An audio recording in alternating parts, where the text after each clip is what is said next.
because she was a friend of Mary, my daughter's. Mary, who is now Mary Burgess. And at that point, I don't know if she was Mary Knowles, maybe.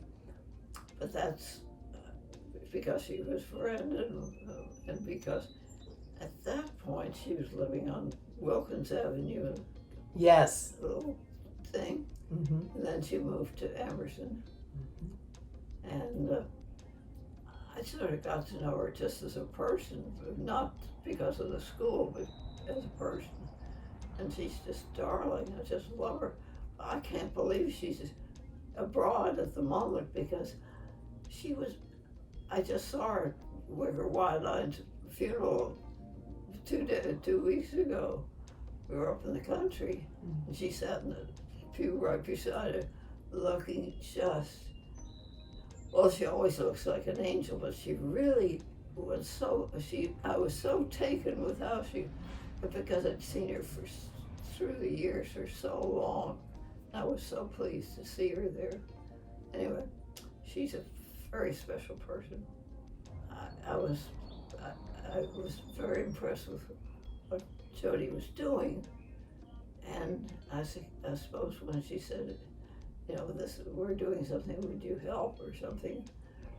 And then, in no time at all, we were working on the school on Aiken and Penn. It's a little up from Penn, but the parking lot was there. And we had things at the church, which is right across the way. It was a Catholic church, wasn't it? Yes, and they used that. They took advantage of that church, exactly. Didn't they? Yes, with the gymnasium and the church. Yes, and it seems I don't know. We had meetings there. How I got involved in that, I don't know how I really got involved. Except I loved what they were doing. I admired what they were doing, and we'd go up in the elevator and have lunch there, and then we knew when the classes and which classes were working and which was. And then they found this, they didn't think they were going to be able to do it, and then they bought the property. I guess they had to, and because I wasn't on the board, I was just there, just involved. And then they built this, wonderful building, and we, went and toured and went to events there, and then we did. I went to a lot of graduations as the Third Presbyterian Church. The Neighborhood Academy has been blessed to have Jody and Tom to lead them, or to create mm-hmm. the atmosphere and the place in the hearts of people. Also, they have been able to attract young people and to teach them how to grow as people and citizens of the world. There's something that Tom and Jody had to give, and they gave from their hearts. They did a lot of visiting and occasional going to classes and finding out, which ones I thought were wonderful, which ones weren't. And then when I moved here, I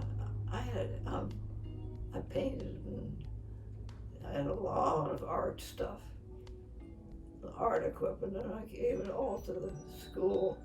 But that was just because I didn't know what else to do with it. They seemed to use it, so that was fine for me. And it seems to me I went to a lot of events that they had at the new school, and I was full of admiration. And then I found we used to walk in Shenley Park, and then I bumped into them learning to play golf at Shenley Park. Oh, and the kids at First Tees? The First Tee, you see. Yes. Yeah. And I saw them a lot because I seemed to bump into them.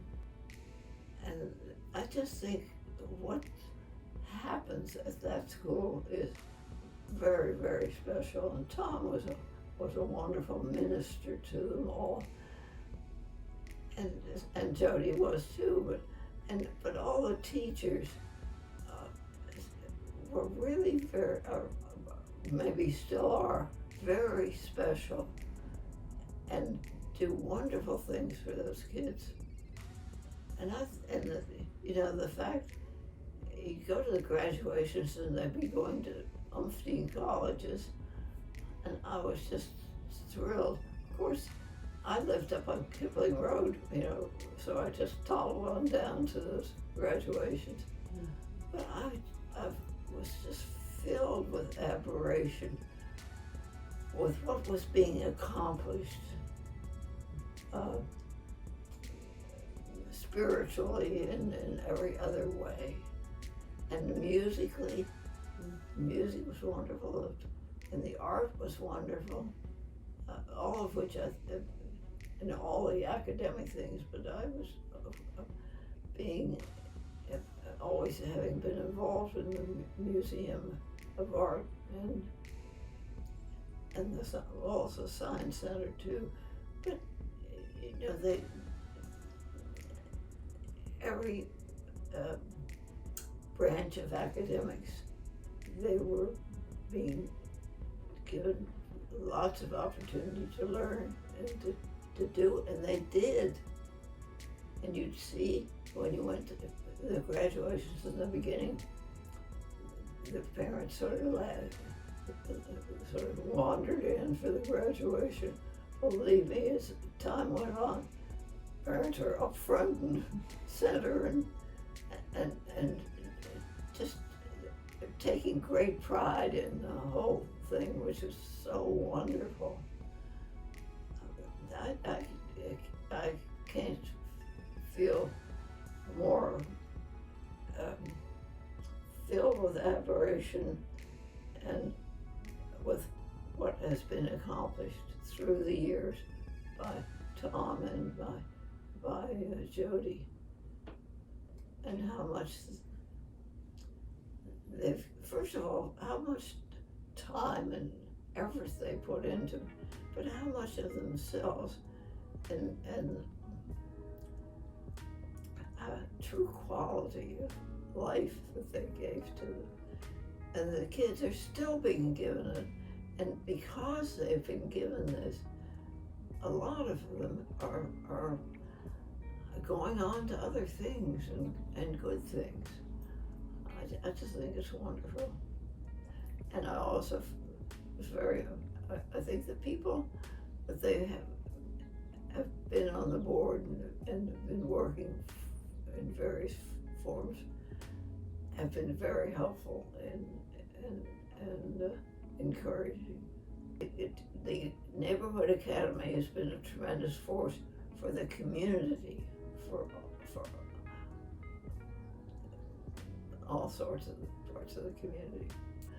Happy 21st anniversary to the Neighborhood Academy, and for all they stand for.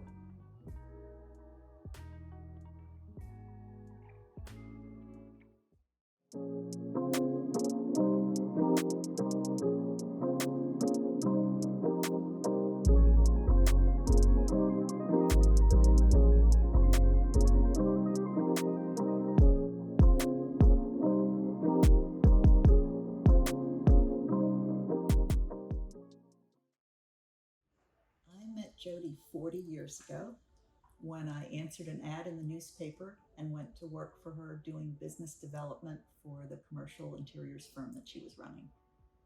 And the rest is history. She ended up becoming godmother to my middle son and one of my very dearest friends. And how about Tom?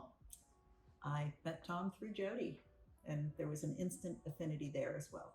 I was on the founding board, which means I was one of those folks in the back room of Eaton Park having breakfast and listening to Tom and Jody's vision. And I believed in Tom and Jody, so I believed in the vision. And how did you assist or get involved with the school? All kinds of ways. I was there on opening day in Champion Commons. And as you may have been told, opening day was something we wondered about whether we should do the day after 9/11. And the decision was made to have good fly in the face of evil. So with great respect for what had happened the day before, we went ahead and opened. And I remember working at some point early on with a CMU design studio to develop the logo that is still in use today. I remember our gathering early on for a visioning session at Calvary Episcopal Church. And we were just trying to dream big. And I asked the question, what headlines would you like to see about the school 20 years from now, where we are now? Some people talked about having its own facility. I don't think they probably ever envisioned anything this wonderful. My answer was, headline, Neighborhood Academy closes its doors because the Pittsburgh Public Schools have adopted the model. I remember working with Frank McNutt on constructing a set of drapes that must have been for use in the stage in the church across the street maybe, and we were crawling around on the floor with these long bolts of black cloth and stitching these things together. I also will always fondly remember the history conference where I got to serve as a judge. And that was always so interesting and so much fun and made me so proud of the kids because they did so well vis-a-vis their peers at other schools. Happy 21st anniversary, Neighborhood Academy.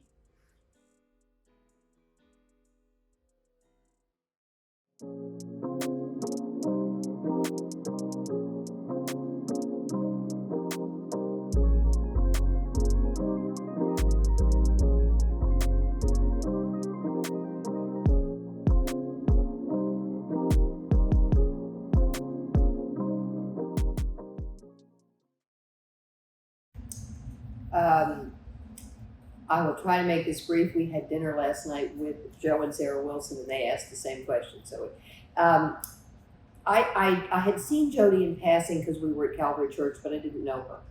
There was a wonderful, remarkable young man who was probably 30, 32, who was in the Larimer Avenue or the Larimer district, and he had a street ministry. And he came to Calvary to speak, and it was standing room only. And he was just remarkable. And Jody was typical Jody. She was all dressed for church with a hat on, etc. And she was in the back of the room, and he was trying to deal with a carousel with the slides. And finally, after several minutes, Jody just marched through everybody like that. She came up and she said, I'm Jody, let me deal with this. You keep talking because what you have to say is much more important, and I'll deal with the carousel. And then after that, maybe a day or so later, because he obviously was doing youth street ministry as well, and Jody had a ministry at Calvary of, I think there were 6 or 8 girls. And that's where Brent came in, because he was either brother or cousin of one of the girls, and he would hang around. And Jody had a great big gray Suburban, and she'd go all over the place with these kids, and that was the start of that. And she came to me maybe a week after and said, I can do organization and all this, but she said, how do we get volunteers? And I said, well, I can help you with that. And it just sort of went from there. And she said, what should we do first? And I said, well, I think you may know more about this than I do, but we probably need to put a board together. We need to find people that are going to represent various and that are into this. And we met at Calvary Church, and when she came in, she said, what do we do now? And I said, we need a mission statement. Well, let's just make one. I said, well, I think you need to let everybody kind of make one, And it just, and then we hosted, I'm thinking that was like 1998 or 9. I don't know that I really remember perhaps that. earlier. And we ended It up, was earlier. it was earlier, maybe 97. And we ended up hosting, that's when I first met Joe Macero and Alina.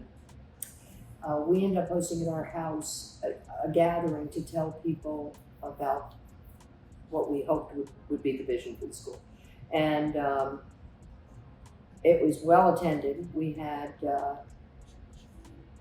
several couples of the older generation, the people I think I miss the most right now, who were really inspired by the whole idea and very helpful. And Myrnie Berger was force from the beginning. Maven and Sally Childs. Yeah, and Audrey and Tommy. Tommy Hilliard. I mean, it was a great group. And the Washingtons, Nancy and Milt. There were a lot of people. I think everybody felt so strongly about education and that this was the thing that we needed to do. And Tom, everybody left after Tom sold the idea with hook, line, and sinker. He With did what? his classic job of selling the hope of the school. That's right. Because at that point, which I'm sure you know, he was still working at Shadyside, basically teaching lacrosse, but I think there were 1 or 2 courses he taught as well. And so it was summertime, and I remember him saying, because he had a church on the north side, I can't remember the name of the church, it was a nice, pretty church, and he said, there are a whole lot of young black men that are walking around that have absolutely nothing to do. And he said, I see them every day.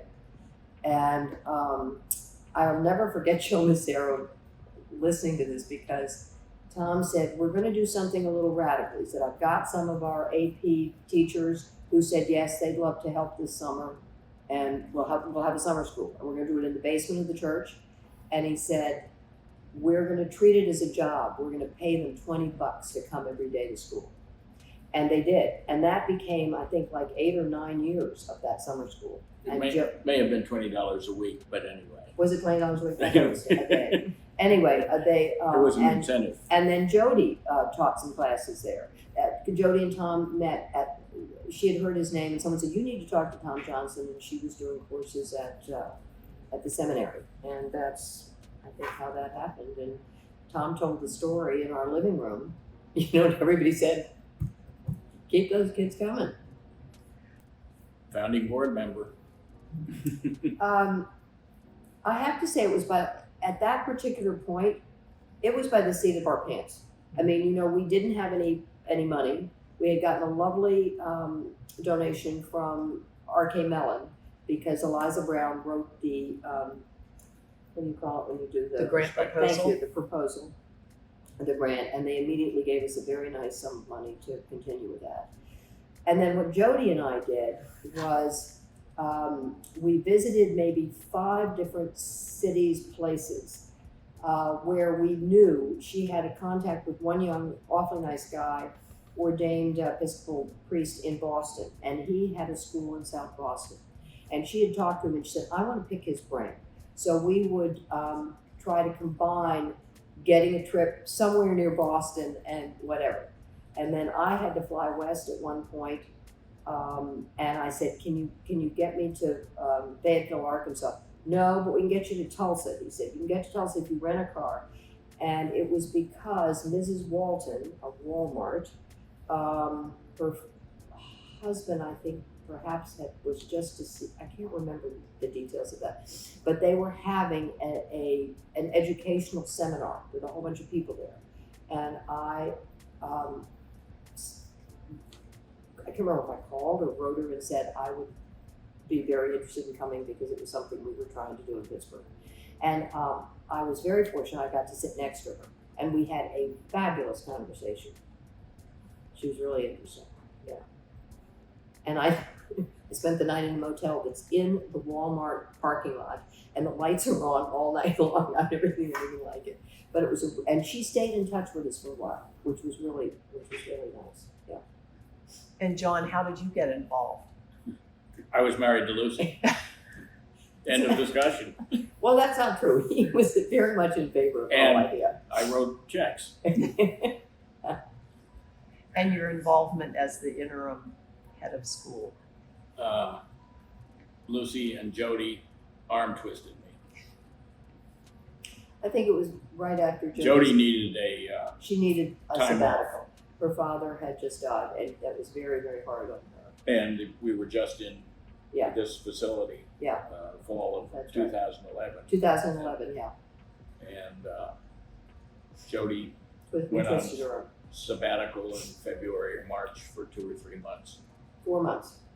You were here. I don't think it was 4 months. Okay. That's a good one. Yes, He yes. brought our dog in It the ended. morning, and he was called vice president of security, so he would run around the school. I mean, I think Fisher loved this. Or was that Moose? No, that was Fisher. Fisher. Yeah, that was Fisher. So, that was And there good. were a number of girls in particular that would come into the office every day to to pet pet Fisher, Fisher. So, and feed him Yeah. a biscuit. in the old building, which was not being a Pittsburgher, but I gather it was what was the first name? Laundry. It was the big old brick building. And UPMC had the first floor, and we had 1 floor, and then pretty soon we had 3 floors. And so let's say we're into this maybe year 4. I don't actually remember the date, but we had 8th and 9th graders, and then and I came up the back stairs. The kids were already getting their books. They probably already had a class, whatever. And when you come out the door up the back stairs, there are these line of lockers that each of the kids had. And there was this one 8th grader who said, I can't do this. I'm not wearing this tie and putting this jacket on and all this stuff. And an older kid came around the corner and heard him say it. And he kind of hit him on the shoulder and he said, tuck your shirt in and put your jacket on because they're not going to get over this and you need to do it. And I thought, oh, we're making real progress here. I thought, that's all they needed was to hear that from an upper class. And so that was a fun memory. That's great. And I'd say September 12th, 2011, when we had the opening of the school and the students standing with $10,240,154.25 having been raised for the school was a very exciting day. And that was many graduations, including this year. The critical importance of EITC programs and being involved with that, it's enabled all of us to dramatically increase our donations. And we have felt that it was certainly our most important contribution to something that we feel we were fortunate to be well educated and to give back to these kids has been very wonderful for us over these years, and we look forward to continuing that with legacy grants to the school as well for both of us. So it's been a critical part of our lives for 21 long time years. now. Well, for more than that, 25 Yeah. years, with the early years before. The Neighborhood Academy has been a remarkable privilege to be part of. Ditto, Happy 21st anniversary to the Neighborhood Academy. ditto. Great. That's excellent.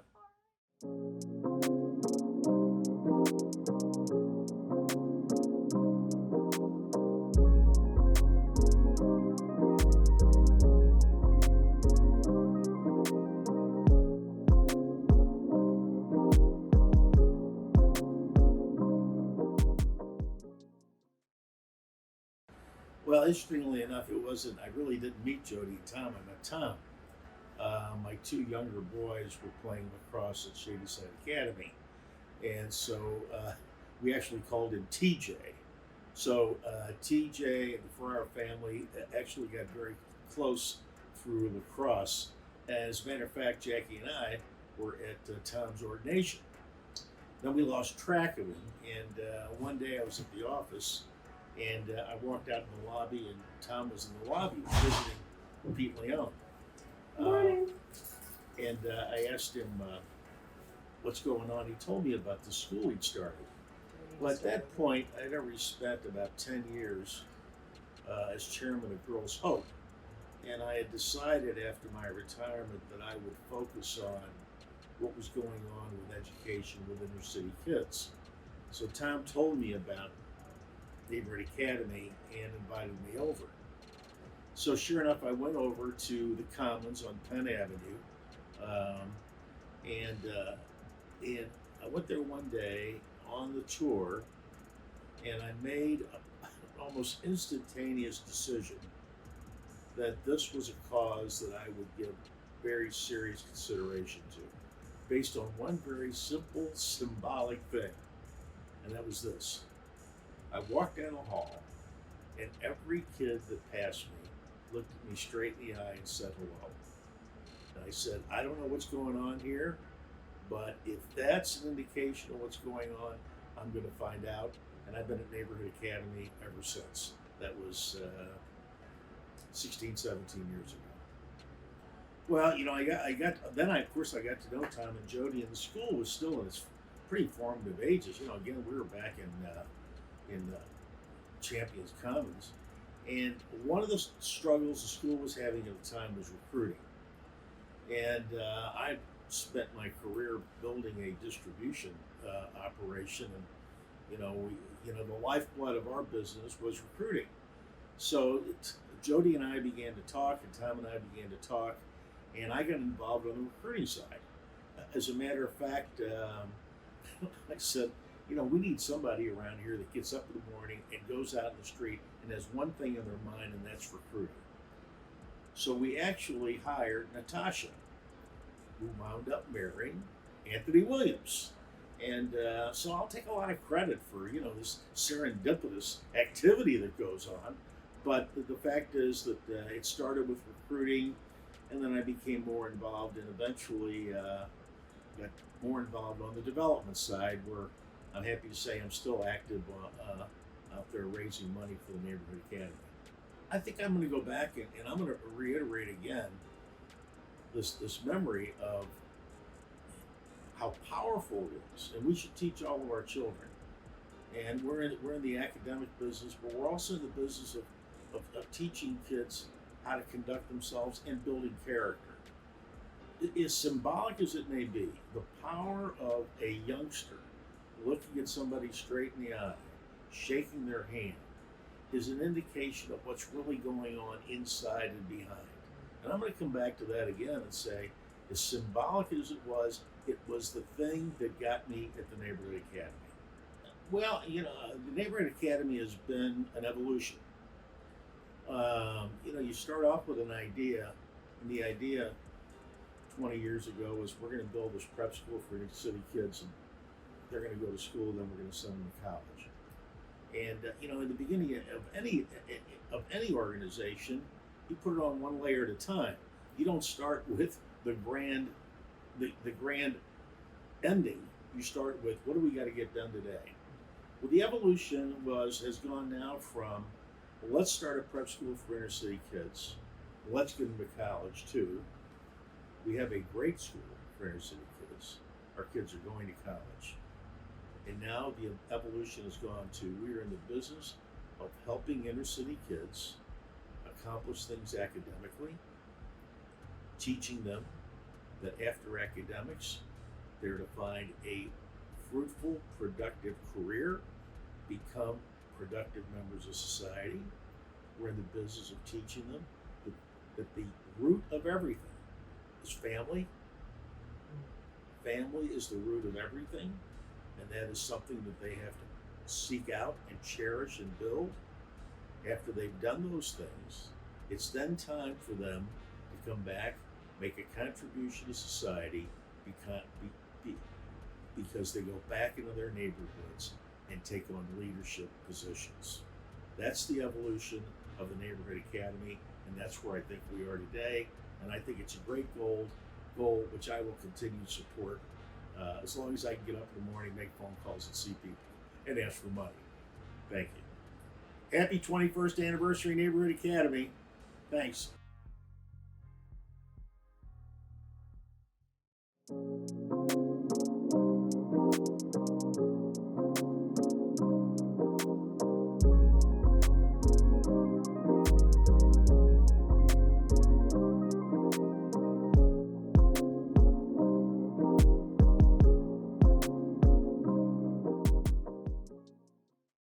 Okay. I was recently elected to county council, and they were in my district. And there was a polling place right across from the school. And so they told me it was a school. I said I would go and meet people. So I went over and I met Tom and Jody there, and I was really, really impressed because as a retired teacher, the atmosphere was very different than what I'd left. The community was trying to protest against building the school here. And they called me and said, you know, we're going to run these people out of here. I said, well, I'm supporting them. And so I, I tried to use my influence that way to make sure that it was a smooth ride. And that I knew what they were talking about when they heard academy. They were thinking that it was a school for kids who needed to be disciplined, because that's where a lot of the kids would go. And I explained to them this was not the same kind of thing. And they said, well, they should have asked us. I said, well, it's really not your property. The Rosecrest Group. And then when we decided to build the addition, there was consternation again about our property values going down. These kids are going to be all over the community. The deer are going to be running all over the community, and all this kind of stuff. And so I invited them in to take a look at what we're doing, and some of them did come, and some have become great supporters right now. And so that was one of the ways that I first got involved. And then they asked me, well, what kind of enrollment? I understand you don't have many kids there. And so when I came on board as a board member, Charlie said, we want you to work on our enrollment. So let's see, that was the year that of the election. People were very bummed out about the choices they had as far as candidates. And I said, well, why don't we give them something after they leave the voting booth that tells about the Neighborhood Academy? So we passed out literature in the different areas where a lot of the students come from. And we got into conversations. Some people said, well, finally, I know that you're here. You reached out to us. And some of the kids did come. And so we had that type of outreach. I thought that was a good place to begin. And there were other places that I did outreach, especially to major churches, like I keep thinking Allegheny Center Alliance and Mount Arad and Rodman. And so some of the staff went down. And as a matter of fact, we have a board member that is a deacon from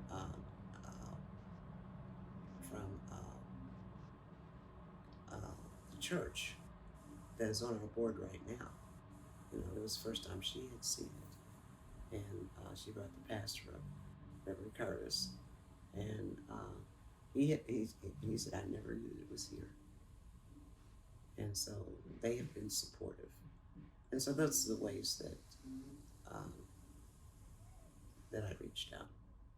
One memory that is very strong is when I was asked to go on a trip with the kids. So we went to, what, like 80 kids, and I was chaperoning some of the seniors along with another staff member. And I really got to know a lot of the kids and the teachers, and you know, you slept overnight, and it was a wonderful trip. I was really impressed with the kids because an incident happened that the major chaperone had to be away, and Tom and Anthony said, you know, you guys stay right here, and we'll be back. And it was seeming like it was taking a long time. So maybe we could move it. And they said, no, Dean told us to stay right here. and not only that, but when they really went into the African American History Museum, they were identifying people from their studies right from the walls and things like that before he even started the tour. Oh, that's so and so. That's so and so. And so, and also the empathy they had when we went to the Holocaust Museum. Says, oh, I can't do this, you know. But they felt it. They felt the pain, and they identified with it. So that was one of my more memorable experiences here. The Neighborhood Academy is an awesome place, and it's really a benefit to the communities, to the families that come, and the people who work here. The environment is great. The collaboration with student teachers and faculty and staff is very good. There's a nice caring feeling when you walk in. I remember one incident when the graduation class had already graduated and they were getting ready to leave. And this one student stood up. He says, no, I can't go without telling you what the school has meant to me. And he took about 10 minutes, even after they had graduated. And the kids sat there and listened and cheered. Because he said, this is a family. This has changed my life. I feel like I'll always have a place here. Happy 21st anniversary, Neighborhood Academy.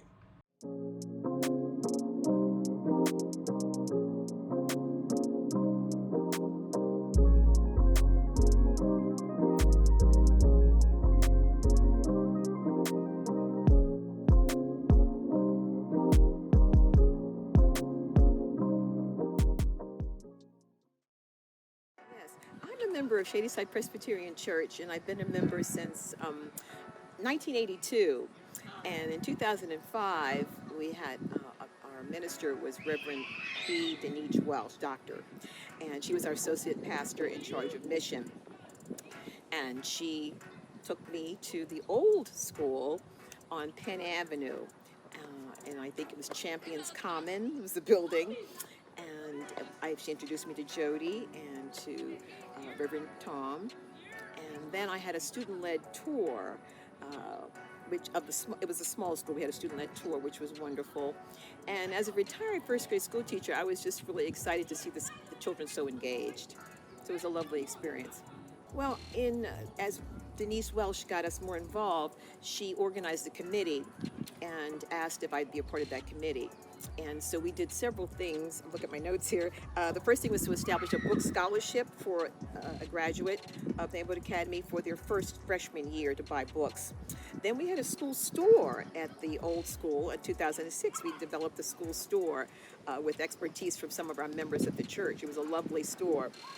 Then we made a wish list basket project. And I want to thank all the generosity of all the people at Shadyside Church, because they were able to purchase things on the list and give them to the students and take them off to college. They had these big baskets full of all the things that they wanted to take to college. So that was wonderful. And then in 2008, Reverend Todd Leach became our assistant pastor at Georgia Mission, and our partnership with the Neighborhood Academy grew and strengthened. So we continued on. And then in 2013, I started taking students to lunch, the lunch program, and I took them to restaurants in the neighborhood, and I would have one student, and usually I would stay with that same student for her whole career at the Neighborhood Academy. And I would get maybe sometimes 8th grade, and we go all the way to graduation, sometimes 10th grade all the way to graduation, and they bring a friend along, and I thought that was a nice way to build relationship in a different environment than the school. And the last thing, in 2021, I established a scholarship in honor of my parents who are deceased, Mr. and Mrs. Hugh and Mamie Jones. This is the hardest question because this is such a great school with such great people, the great staff, great faculty, great parents, great board members. So it's really hard to pick one, but I just jotted down a few. So here's a few. The first one is watching 4 graduates receive their diplomas at the 2005 graduation held at St. Lawrence O'Toole, and then watching the moving up ceremony led by Jody Moore. That's one of the top memories. And I have been blessed to have been able to go to a lot more graduations, and I still cry tears of joy since that first time of seeing that in 2005. The second memory I have that I love is attending the dedication of the chapel here at the school. That was in 2012. The chapel sort of reminds us of that the Neighborhood Academy is not only here to prepare children for college, but to help strengthen and deepen their faith, and a continuation of their dedication to service. So that chapel is a really important memory for me. And the other memory I have that was just so lingering is attending the May 11th, 2015 senior seminar presentation. And I had never been to one of those before. They were 3 students at that particular seminar, and they presented their research paper with PowerPoint, eloquently and beautifully, and then the people in the audience had a chance to ask them questions, and they did a terrific job. I'll never forget that. That was just so amazing. And the last memory I have that's just near and dear is watching the Dean of Students, Dr. Anthony Williams, become head of school. I mean, just to work with him for so many years and to have him transition to that, it just is one of the most meaningful memories I have in the Neighborhood Academy.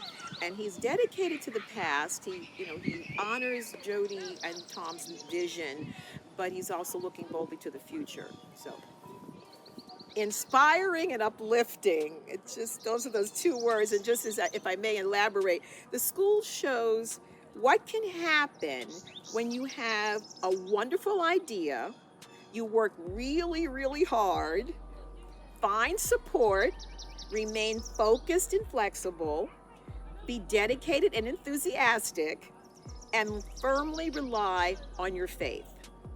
Happy 21st anniversary, Neighborhood Academy.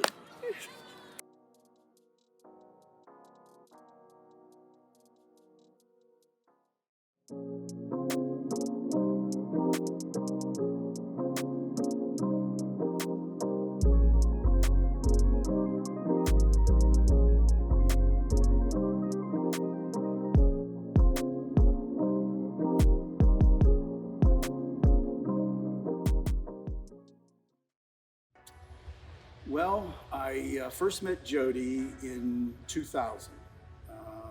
Actually, Jody and I were in Leadership Pittsburgh together. So that's how we first met. And I clearly remember Jody talking passionately about starting a school. for many of the kids that she and Tom had been working with in the prior years. They had a ministry of sorts working in the neighborhoods in Pittsburgh and saw the need for a school like the Neighborhood Academy. And then approximately a year or so later, they launched the school. Jody had gotten in touch with me, asked me to come in for a tour.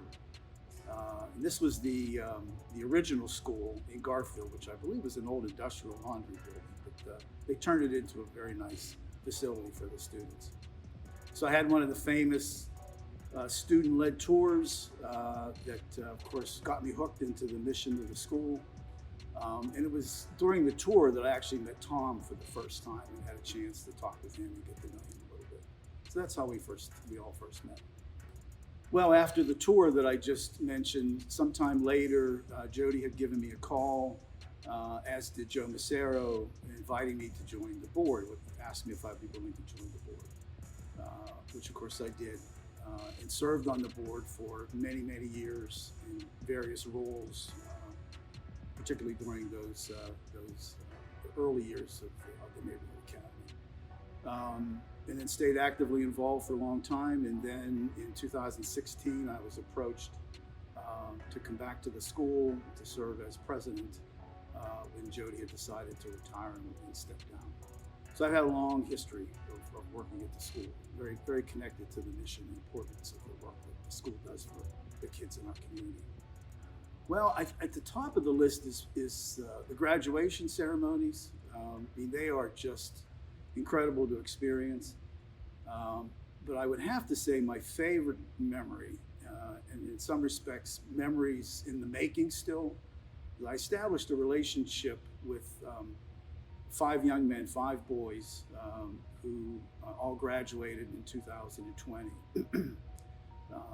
Spent a lot of time with them in their junior and senior year when I was in the building. So we used to come and talk to me all the time about various things going on in their lives. We established a pretty strong bonding relationship. But more importantly, we've stayed in touch. So we get together a couple of times a year for dinner, which is which is always a hoot. It's entertaining as heck, and we have a really good time together. So I would have to say that that's my favorite memory, but I'm also happy to say that the memory continues. Life-changing. I think it's been life-changing, not just for the students. Obviously, it's had that impact and continues to have that impact. But it's also been life-changing for the staff, the faculty, the board, the volunteers, the donors, everybody that's connected to the school. I think it's been life-changing for all of us and continues to have that significant impact on people that are connected to the mission and the work of the Neighborhood Academy.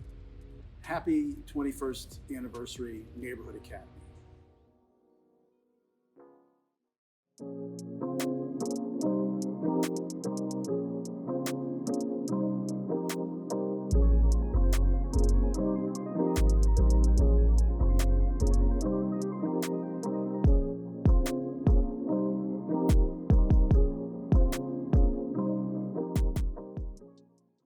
So my good friend Joe Massaro was board chair at the time, and he told me about the project he was working on with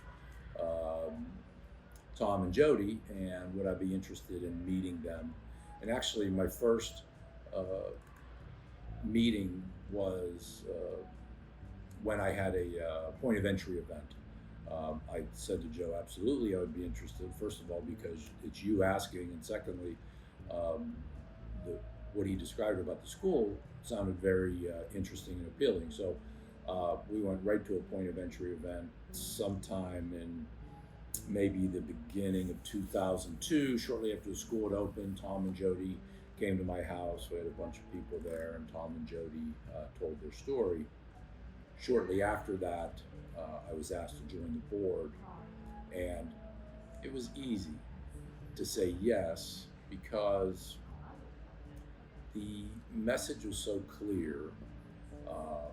Tom and Jody's passion was so palpable, and the thing I liked about it, compared to other things I was working on, is that the results were so tangible.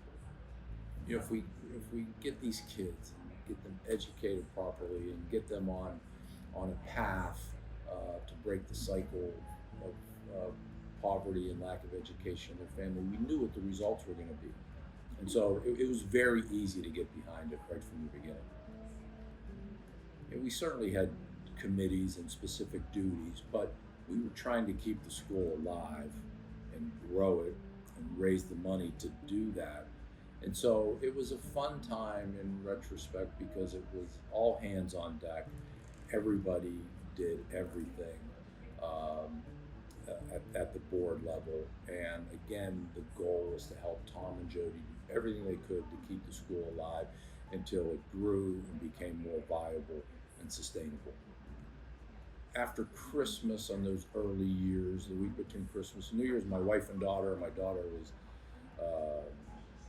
Maggie was 4 or 5 at the time, we would get a bunch of pizzas, cookies, and come to the school on Champion Commons for game day. We brought Monopoly and Parcheesi and Trouble, and the sight I remember is my 5-year-old daughter playing Trouble with Ian, who was, I believe, a senior at the time, and some of the other students, and the interaction and the lack of inhibition between these kids of different ages and demographics was just beautiful to see. Yeah, so I was fortunate to be asked, my wife and I, Alice and I were fortunate to be asked to co-chair the capital campaign with Johnny and Lucy Douglas in 2008. And we set about the task of helping Tom and Jody raise the money to build this school. So the very gratifying moment was the groundbreaking when we knew that our dream of a new school was about to become a reality.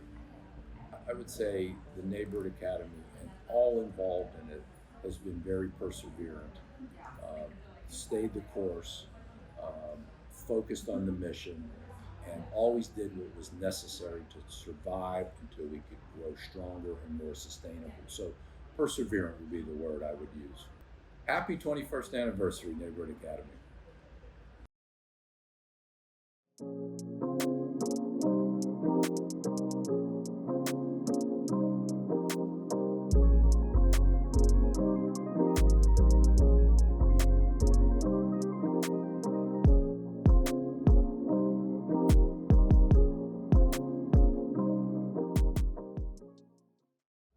Yes, it's probably the late 90s. My father had received a fax from a woman named Oralee Carroll, who was a community organizer in Larmer. And the fax was the home that his grandparents built in Larmer at Thompson and Joseph Street, which was on sale for $800. So my father decided, he knew that Jody was doing street ministry and that she had kind of after-school programs. And he knew her, I think, through the business. She was like an interior designer, I believe, at Burt Hill. So he invited her to the office to present an idea that we would buy the house, renovate it, and give it to her for after-school stuff.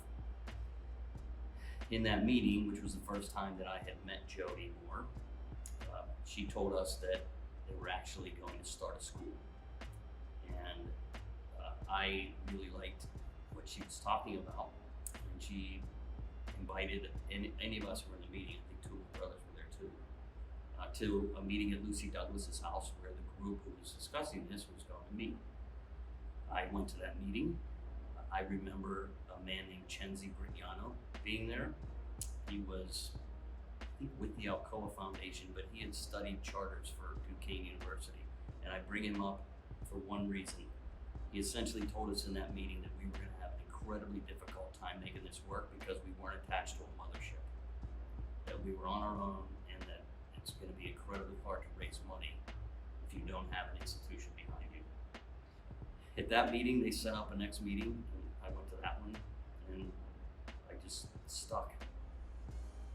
So I was mentioning that I was never formally asked to be on the board. I just started going to these meetings, and many of them were at the Eaton Park in Squirrel Hill. And after a while, it began to give me anxiety that we were talking about starting a school, but we weren't picking a school year. So at the next meeting, I raised my hand for the first time and said, I think if we're going to start a school, we need to pick a school year. We need to start working backwards and identifying all of the things that have to be done and assigning responsibility to the group.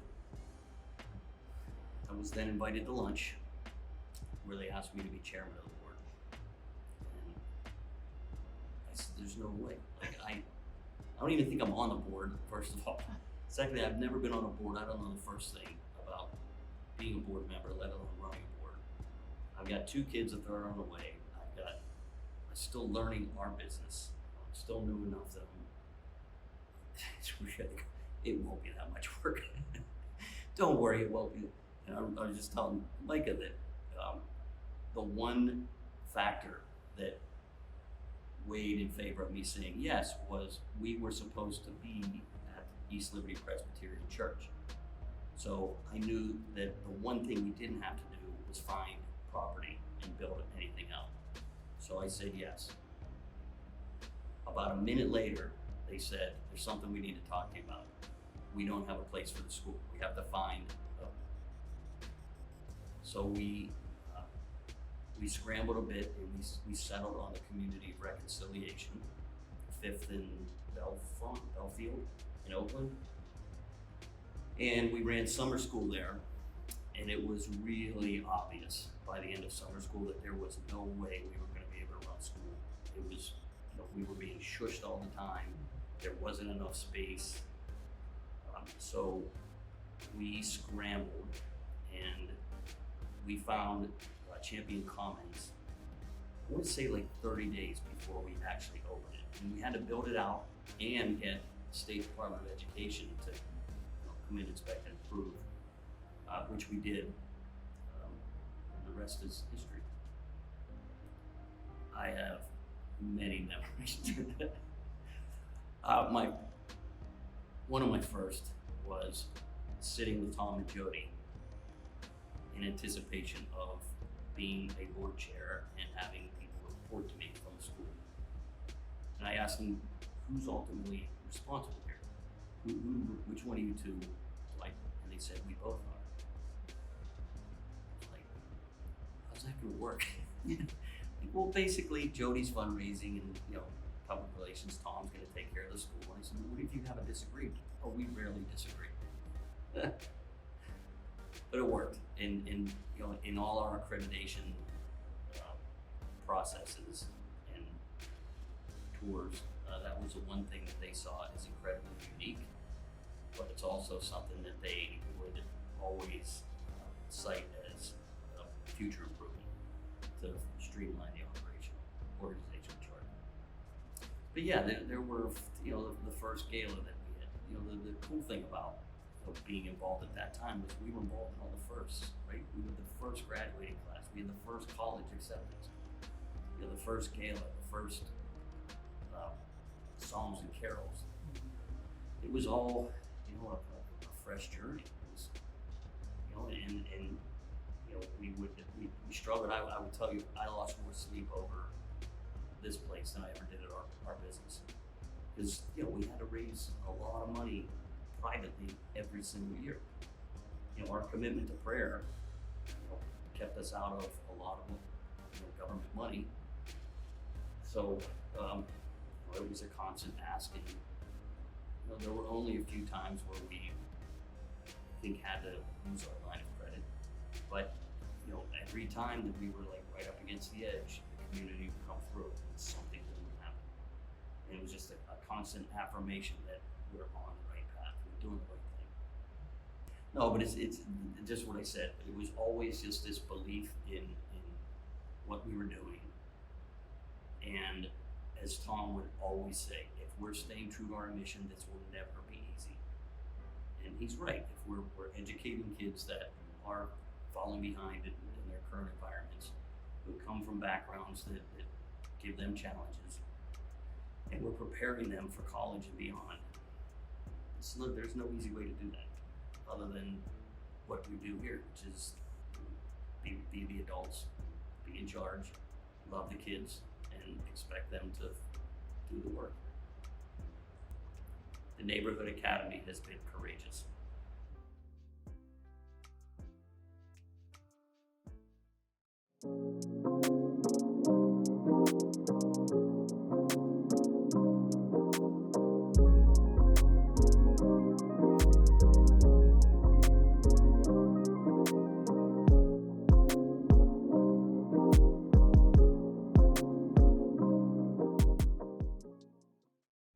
So I was having lunch with Penina Lieber, and I was relatively new to Pittsburgh. And Penina, I told Penina that I was interested in getting involved in a community organization that truly spoke to me. Penina immediately said, "You've got to go look at the Neighborhood Academy." So she introduced me to Jody. The next thing I know, I'm having lunch with Jody and Joe Massaro, and they proceeded to tell me the story of how the school got started and the plan to rewrite family histories. And I was intrigued. So I said, okay. So I came over to the school for a tour, and it was in the old Champion Commons facility, leaky roofs. And as we dodged the drops and the buckets on the floor catching the rain, I was greeted by students who looked me in the eye, shook my hand, greeted me with a smile, spoke up so I could hear them, and I was hooked. Gary Doyle was getting off the board. He had been board treasurer, I think, since its inception, and I had just met Jody. People always assume the banker, which I'm a banker, can be the treasurer. Gary had been the director of investor relations at Free Markets. This was a giant step down in financial skills from Gary Doyle to Jim Nealon. But I accepted the challenge. Gary was very gracious and kind of showed me the rules of the road. Rick Alter helped me to understand some of the unique accounting, particularly with the long-term pledges that we would receive. And Rick was also a master at managing cash flow, which was a very necessary skill in those early years. So I'm not sure I was terribly helpful as a treasurer. What I tried to do with the board was to explain our challenging financial situation in a way as to not create panic. I was always impressed with the way, or awestruck, with the calm demeanor the board kept while I explained that I was pretty sure we had enough cash to get through the next 6 months. There's a couple of things that stand out with me, and this is where I get emotional.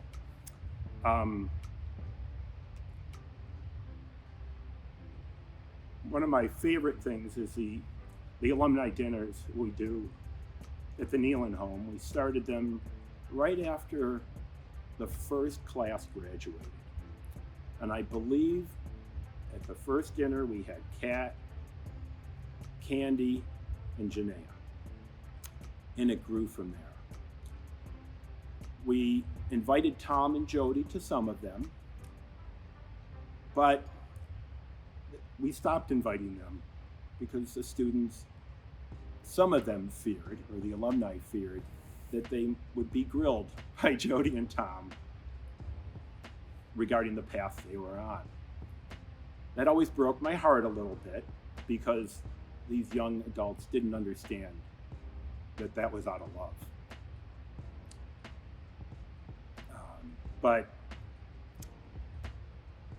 And then another great memory of those dinners was Francine Abraham. She really kind of invited herself. She heard about the dinners and said, "I'm coming." She'd always bring dessert. She was a huge help in the kitchen, but you could tell she was there because she knew the kids and wanted to see the alumni. It gave her so much joy. So my first point of entry event was at Champion Commons.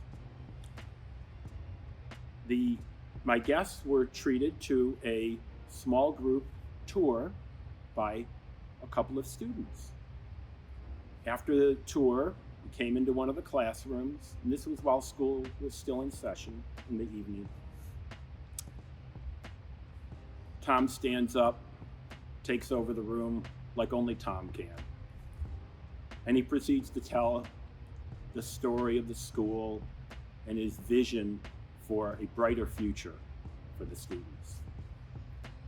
And I remember sitting back and saying, wow, Tom is going to convince these people to support the school. This is going to be a big success. Tom finishes, he asks if there's any questions or comments. And Tim Caskey, God rest his soul, raises his hand and he said, he was commenting on the interaction he had with his tour guide. Handshake, look him in the eye.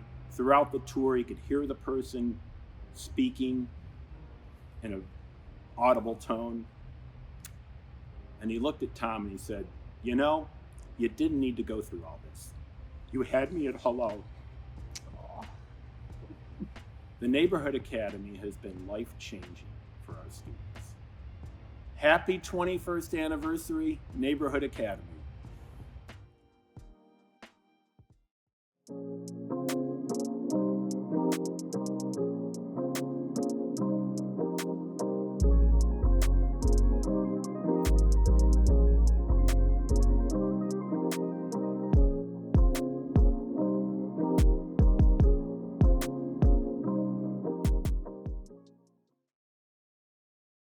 I think this goes back to about the year 2000. It's a long time ago. My memory's not great.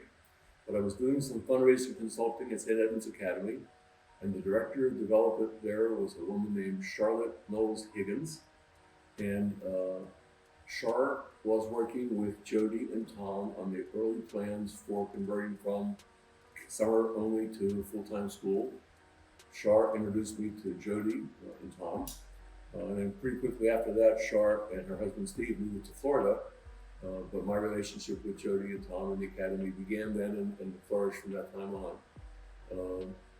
I think over the course of these decades, my involvement at the Academy has been a little episodic, in and out. And I know I've met lots of people over those years who have been so hands-on, instrumental in creating the Academy that it wouldn't have happened without them. And they've been wonderful role models and inspiration for me over the years. So I'm a fundraising consultant by profession. I worked for a company called Ketron for over 45 years. And so I was an informal advisor to Jody and Tom on a fundraising that was designed to open the first school. And again, my memory is not great because I think this may have been actually the conversion from a rented space in Garfield to the current campus is where I mostly got involved with fundraising. And there was one point along the way where we actually were engaged to do a feasibility study about that major campaign to build this building.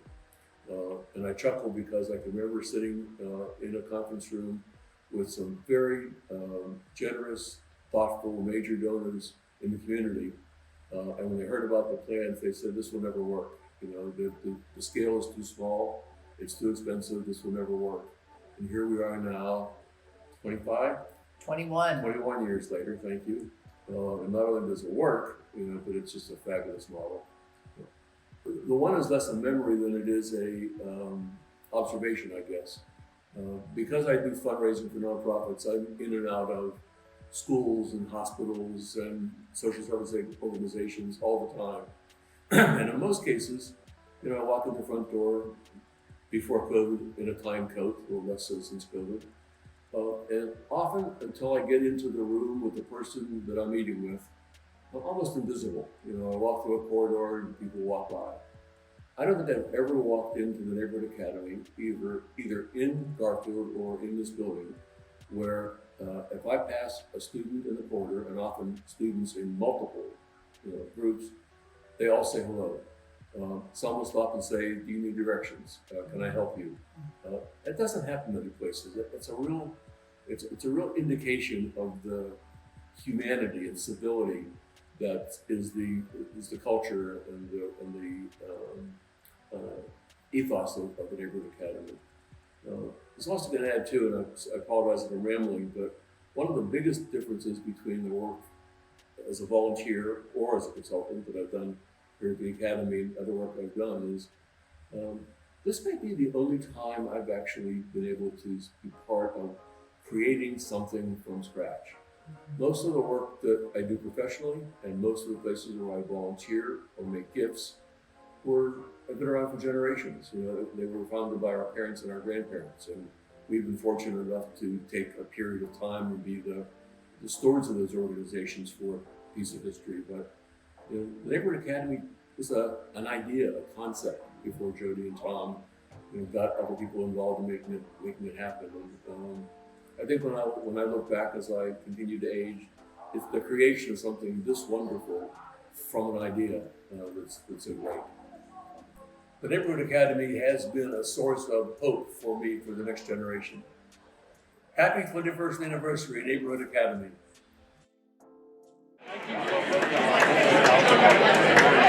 Good evening. I'm going to ask you to please find your seats.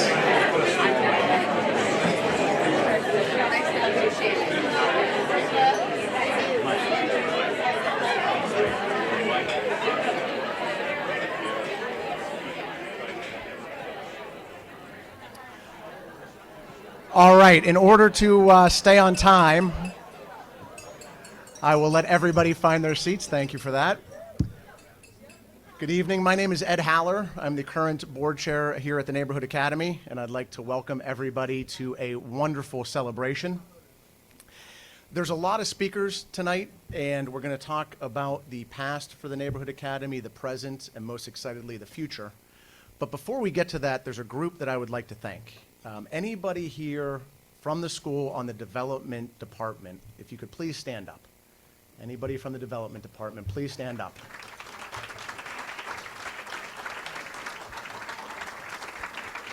And especially Jonathan. Jonathan, standing in the back, please raise your hand.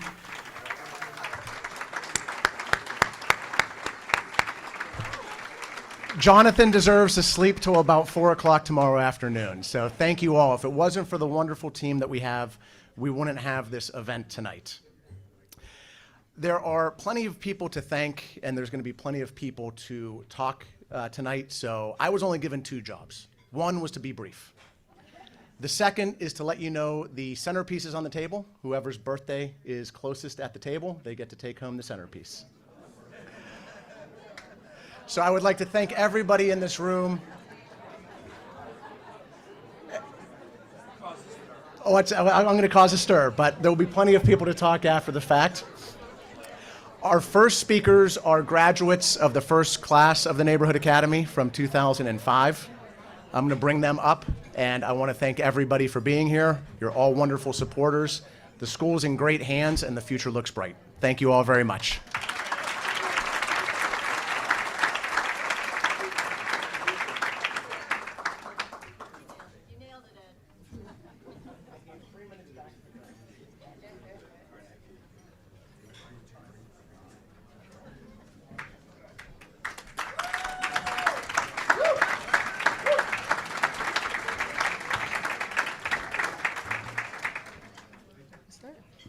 Hello everyone, and welcome to the 21st anniversary celebration for the Neighborhood Academy. I am Catherine Adewale, and with me are Janaea Shields and Candisha Adewale. And we are part of the first graduating class of the Neighborhood Academy.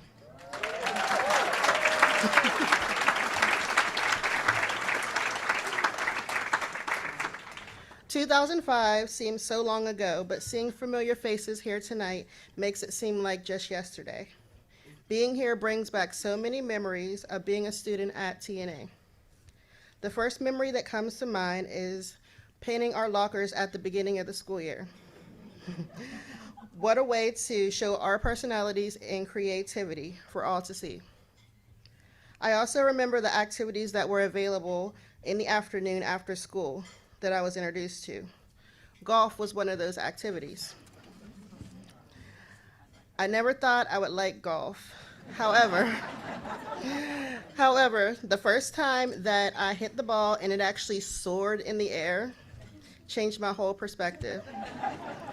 I began to have a different feeling about golf. I began to love it.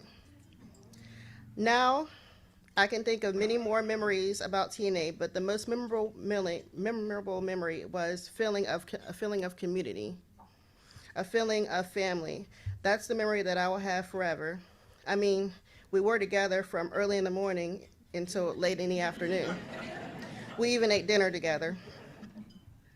And although at the time it was a long and tough day for a high school student, I grew to appreciate it and the time that was invested in us.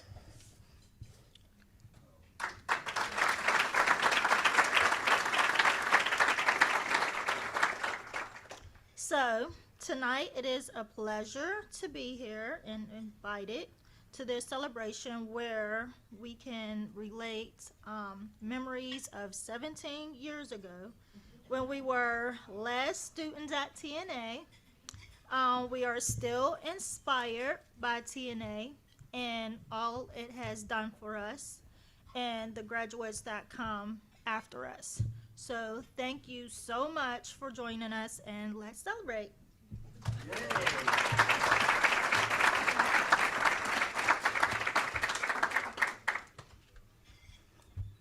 Good evening. It's good to see all of you here today.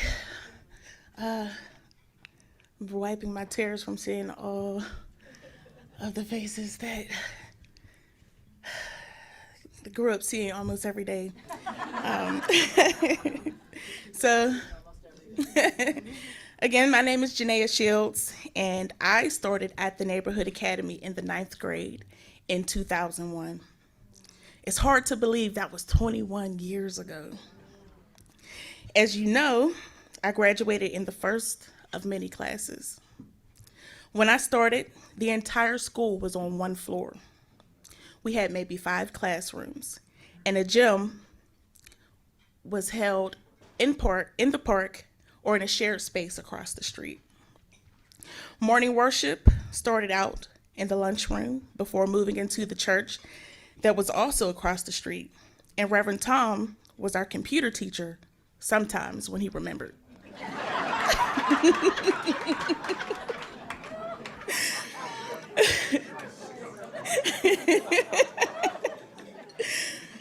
Mr. Anthony, who was now Dr. Williams, was a teacher assistant.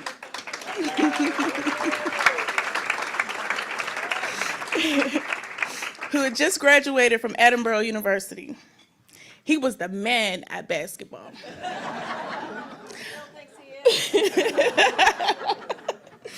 I will never forget the first teacher versus student faculty game when I made that winning basket with about 10 seconds on the clock and the team going crazy. That day, Reverend Tom treated the winners to dinner at Applebee's. Life at the Neighborhood Academy wasn't always easy, but it was worth it. Over the years, as the school evolved, our routine became solid. I went to school from 7:30 a.m. to 7:30 p.m. It started out with a handshake at the door with Reverend Tom and morning worship. For me, my day started with the sound of a horn outside and a pleasant smile from Miss Jody, picking me up to take me to school in her shiny red station wagon. We had class from 8 a.m. to about 3:30 p.m., snack, sports or arts connection, study hall, and dinner. For sports, our choices were golf with the first tee program, basketball, and cross country. For arts connection, it was dance, drumming, pottery, or glass blowing. Also, some days we would volunteer at different places like cleaning up outside, serving food, packing boxes to be shipped to third world countries, or folding and sorting clothes at a thrift store made affordable for people in need locally.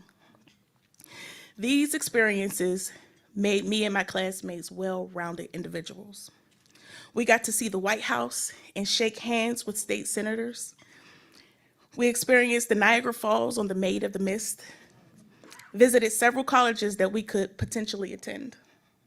The Neighborhood Academy was instrumental in unveiling a world of possibilities through exposure. For many of us, we learned that we didn't have to just survive, but we could live. We could reimagine our lives outside of our circumstances. The Neighborhood Academy is where I learned that I could go higher, achieve greater, and ultimately live the life that I wanted. I learned the importance of reading, writing, research, networking. Like Reverend Tom used to always say, it's not always about what you know, sometimes it's about who you know. One of the most influential people that I know till this day that I look up to is Dr. Anthony Williams.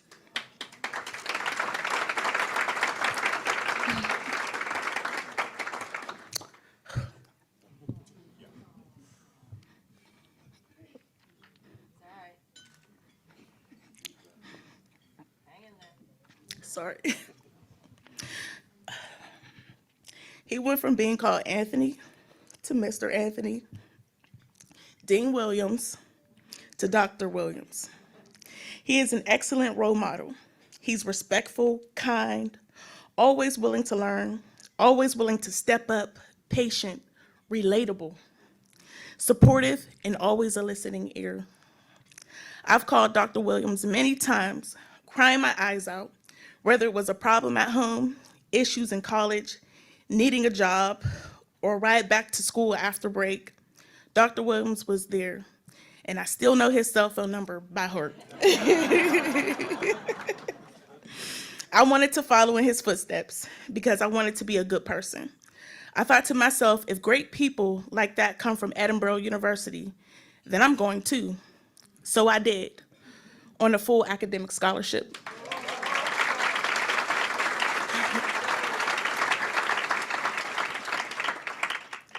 He was not just a graduate of Edinburgh University. He was also a product of the Neighborhood Academy's after-school program, which said to me then that I was in the right place. The place where greatness is birthed. The place where I was surrounded by people who believed in me. A place where people prayed for me. A place where they genuinely cared about my well-being. The place that helped set me up for success, TNA. Today I live a good and comfortable life, and that I am proud of. I'm happily married with a beautiful son and a wonderful career in mental health that I enjoy. The life that my son lives is nothing what I experienced as a child, and for that I say thank you.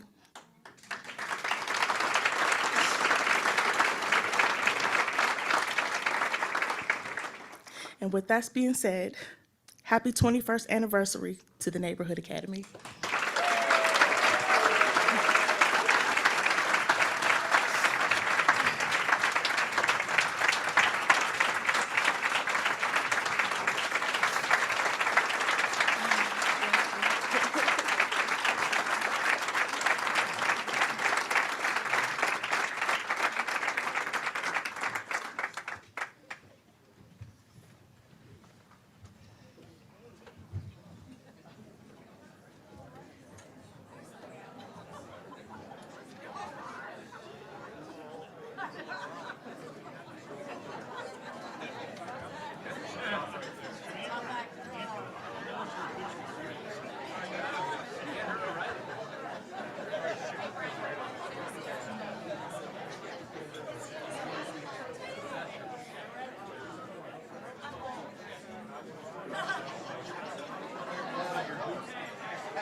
Okay, we have a problem here.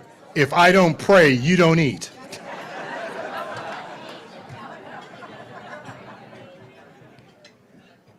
As we were driving here, Jody said, "Keep it short."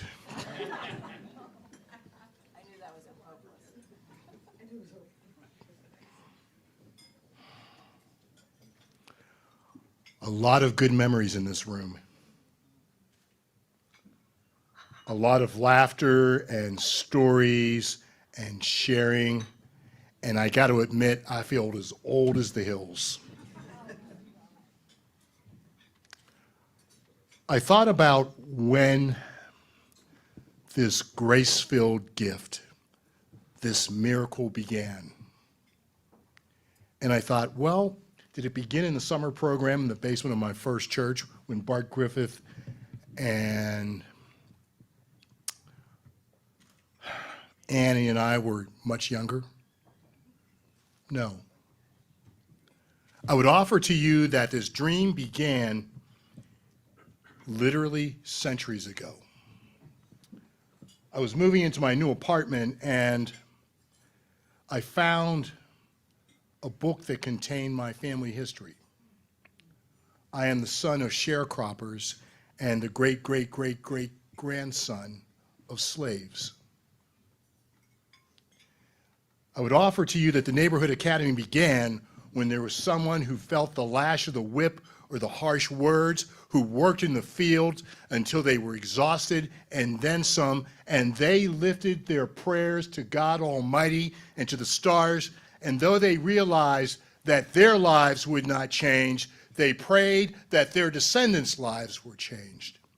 It was in those prayers,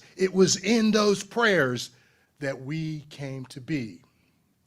When I look at those three young ladies, when I look at Micah, when I look at Shannon, when I look at Anthony and Brent, we are the answers to those prayers. We are grace lived out.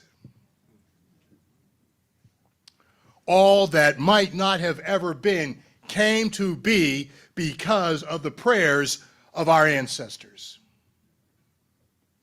And all of you who are gathered here this night, all of you who are gathered here this night who came to us, quote, by chance or Jody's persuasive tongue,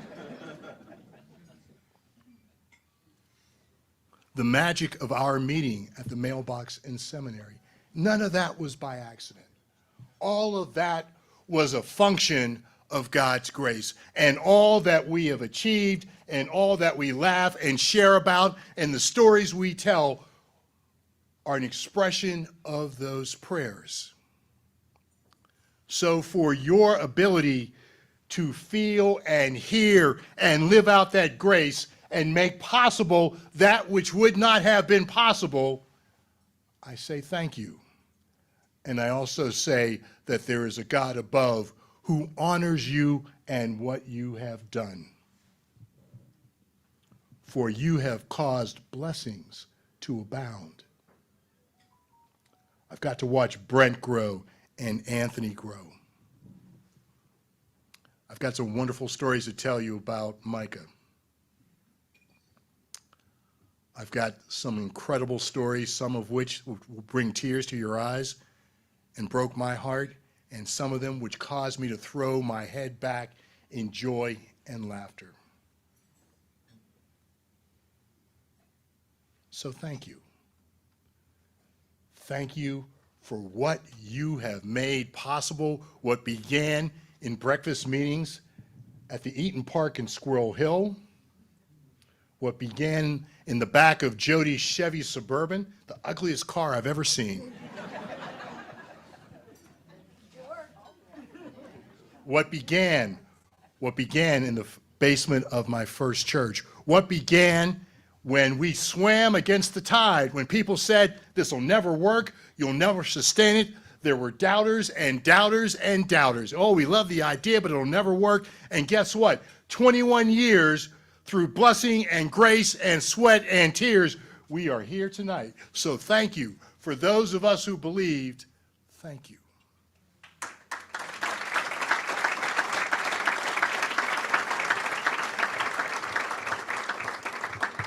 So as we invite God's blessing and God's presence, Let us first remember and keep in our prayers those who stand in the face of the full force of nature in Florida. May God bless them and keep them. May we remember that none of us is here by accident. None of us is here by accident. There's no such thing as a coincidence. There are only God's plans that we don't know about. Let us give thanks for people like Joe Massero, our first board chair. Let us give thanks for people like Frank McNutt, who taught with head and heart and passion.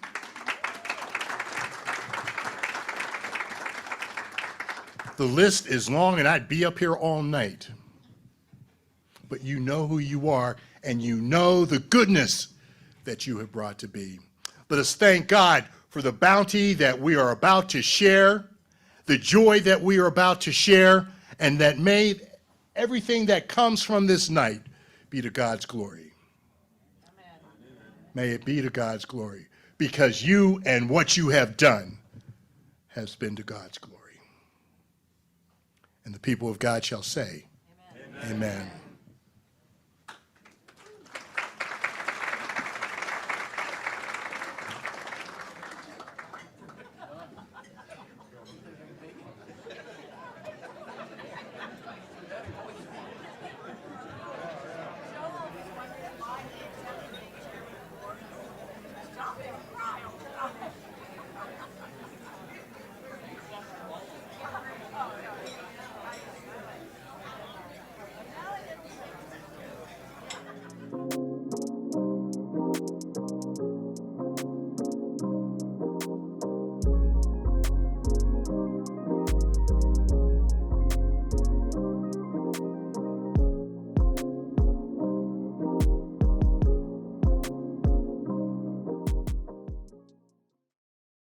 I first met Jody and Tom through George Greer, who ran the Eden Hall Foundation. As far as I know, he's still running it.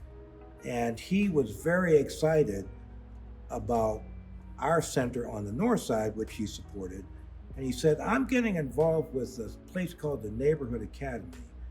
I think these are good people, and I think that they're going places. They remind me a lot of you. And there's a very special woman named Jody Moore who I really like, and I would like you to meet her.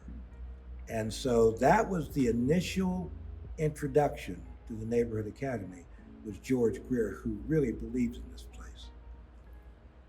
Well, I got involved with the school because I fell in love with the place and what they were doing, and the faculty, and Reverend Johnson and I became very close friends. And so I got caught up with the mission of the place, and I announced that we were brother and sister schools. Manchester Bidwell Neighborhood Academy, tied at the hip for life. And that's really how I got more deeply involved. And then the Capitol campaign started, and George Greer said, would you consider being co-chair of the Capitol campaign with Joe Massero? And I said, absolutely. He's a good man. I believe in the cause. You don't have to ask me twice. And so that was a very strong connection. The other was the Episcopal Church. Jody, as you know, had a very, very deep commitment to the Episcopal Church. Father Lewis was my spiritual advisor. Bishop Appleyard married me. And so I had a very deep spiritual connection as well. So it's multi-layered. The favorite memory is the excitement on the faces of Reverend Johnson and Jody when we stood out in the sunlight cutting the ribbon for the school. That was memorable. The Neighborhood Academy has encapsulated hope. This place is about hope and human possibility. And that is rare to see and to be sustained for such a long period of time, that's extraordinary. Hope is the cancer that needs to be corrected in the human spirit. And this place does that in a way that I think is very special, very unique. And I'm very honored to be able to comment about this wonderful place. Happy 21st Anniversary Neighborhood Academy.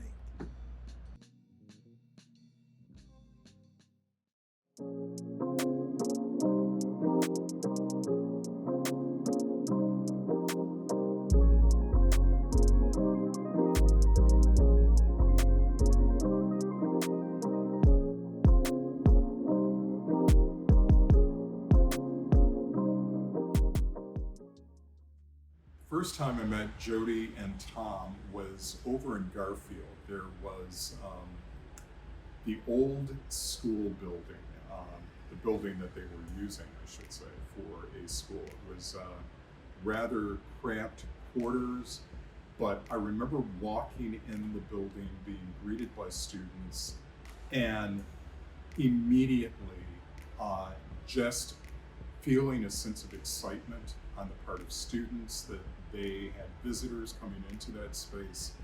And I remember going to Tom and Jody's office, sitting down and hearing their overview of the Neighborhood Academy, and being a former English teacher, just being really excited about what they were attempting to do, and then walking throughout that building and seeing things happen in classrooms.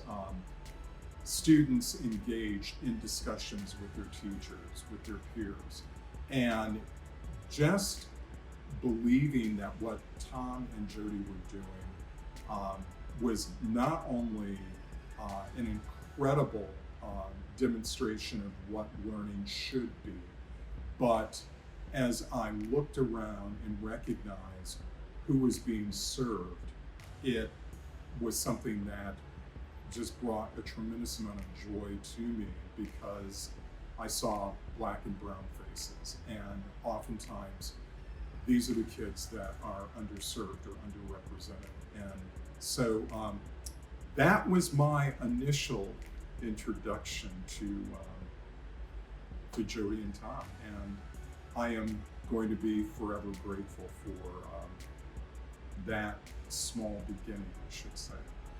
So one of the things that I remember when I had this initial conversation with Jody and Tom, they had shared their vision for another space, and started to talk through what that space could offer students. And I was intrigued with the kind of learning that I saw taking place, and thought, you know, if a facility could allow for more students, could allow for new activities, opportunities where students would be able to do things that they currently could not do in their current setting, then it would be, you know, it would be great to assist in supporting that vision. And we continued to talk over the course of the next year, and the Heinz Endowments did agree to provide some funding for some architectural plans, and then eventually for some capital campaign dollars. Sure, would be more than happy to share. I think my delight in participating in one of Tom Johnson's Socratic seminars. I mean, you know, his ability to begin to frame a question and to engage folks in a discussion, and to keep things moving, building off of what people are sharing, was just masterful. And it was something that I have to say I enjoyed. Not only did I participate once, but twice, and would have participated a third time had COVID not happened. I think the Neighborhood Academy has been vital, and I think it's been transformative. The Neighborhood Academy has been, I think, just a blessing, but what this community has needed in terms of offering hope and offering just a practical pathway for students to thrive. Happy 21st anniversary, Neighborhood Academy.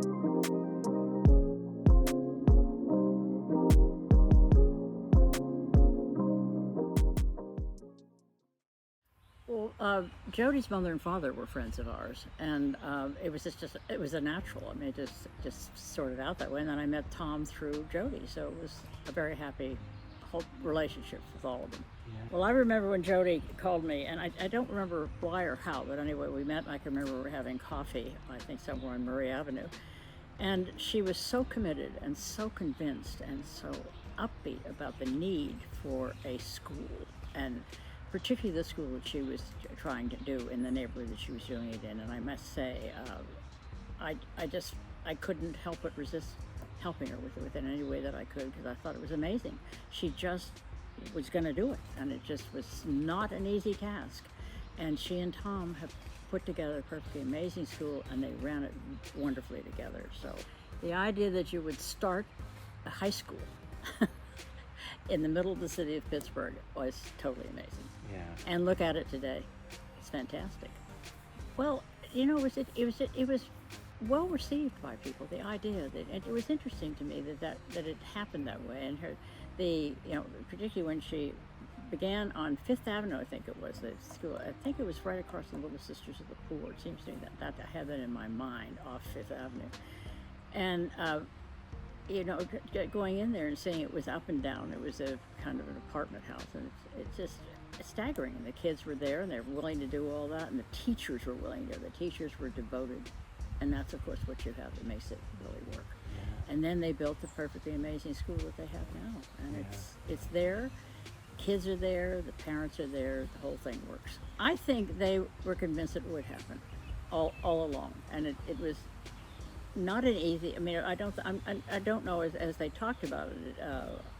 I don't remember how they talked with each other about it, but it was clearly not going to be just open the doors and everything would be fine. But they were convinced that it needed to be done, and that's what they did. And their enthusiasm and their remarkable, and their sort of stick-to-itiveness in a kind and wonderful way was just amazing, and it worked. Yeah. But I suppose I would call it a perfectly amazing fruition of a wonderful idea.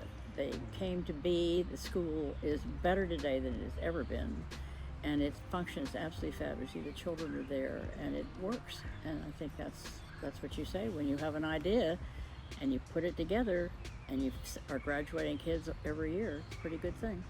The Neighborhood Academy has given the children a remarkable chance to grow up and to learn and to succeed in life. It's been a remarkable thing for them, and I think everyone's been very grateful. Happy anniversary, happy 21st anniversary, Neighborhood Academy, and keep on going strong.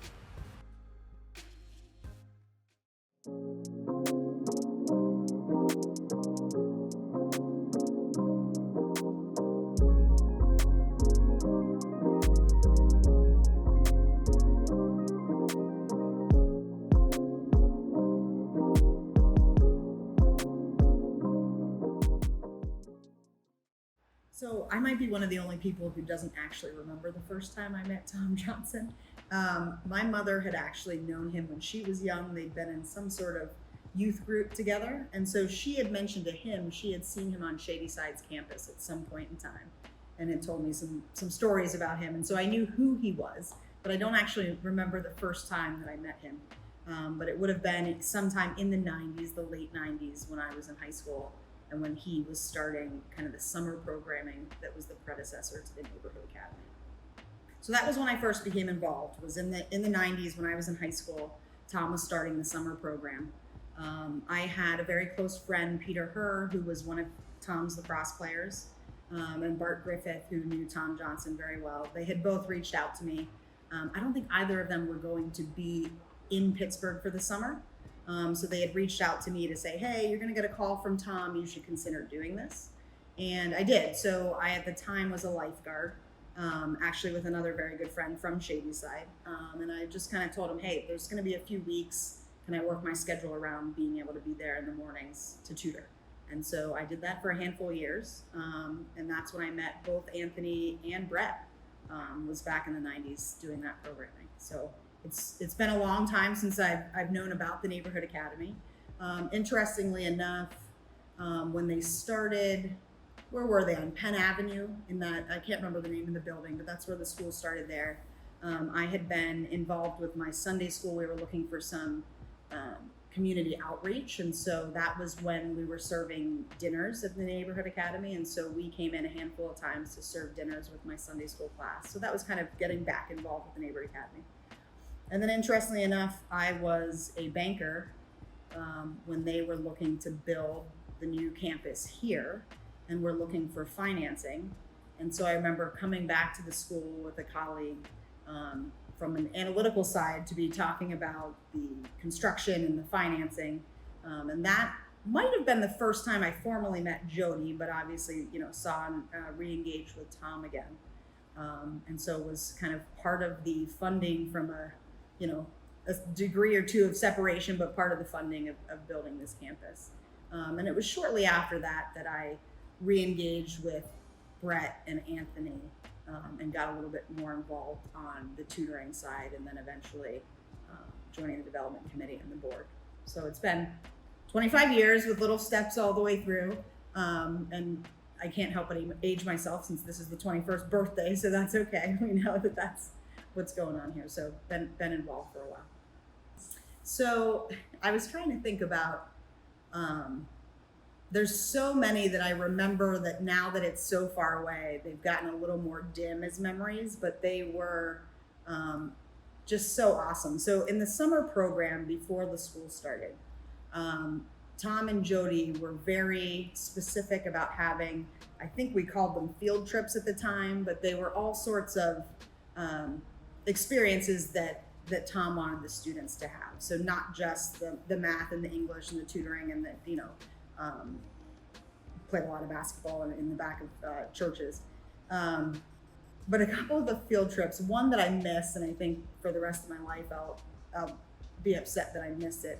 They went to the OBGYN, and all the kids talked about for days and days after that trip was that Tom Johnson got up in the stirrups in the doctor's office. And that, that left an imprint in their minds, right? And so I remember being very upset that I missed that. But so that was one field trip that I know of. There are kids out there that remember that, and will remember it till they die. Another field trip we had though was we went to the Allegheny County Jail, and they had set us up in a conference room, and they had chairs lined up, and that's where we were going to go in and sit. And we probably had, gosh, at that point in time, there were probably 20, 25 students, and then we had a handful of faculty and tutors and that sort of thing, chaperones that had come with us. And so we all came into the room was empty, and we all sat down. And they had 4 inmates that were going to come in, and they were going to sit on a panel. And if I recall, I think it was Tom who was going to just kind of ask them some questions and have some discussion.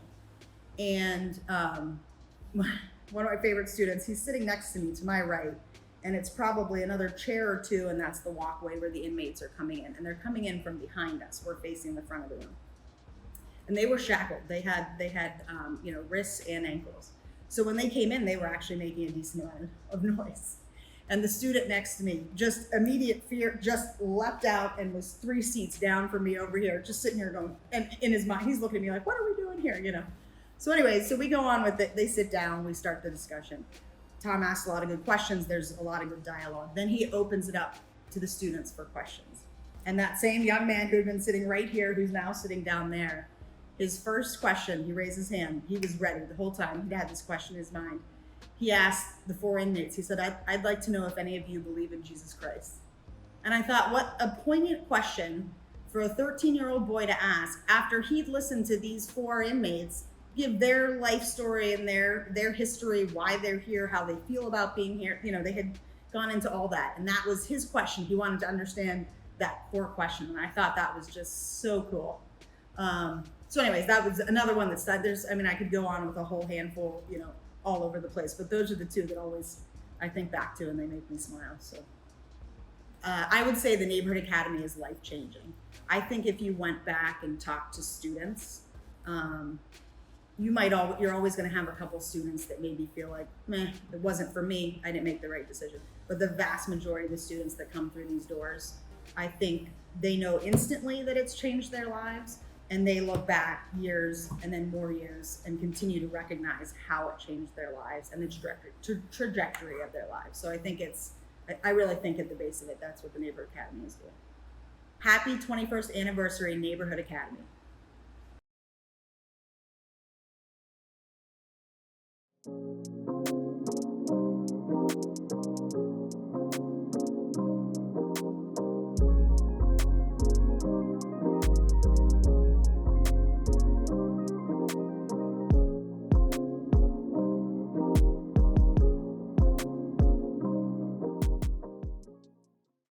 When you were at the other location, that's where I met Jody, and that was on a business call, on a sales call with one of my sales reps, and that's how I met her.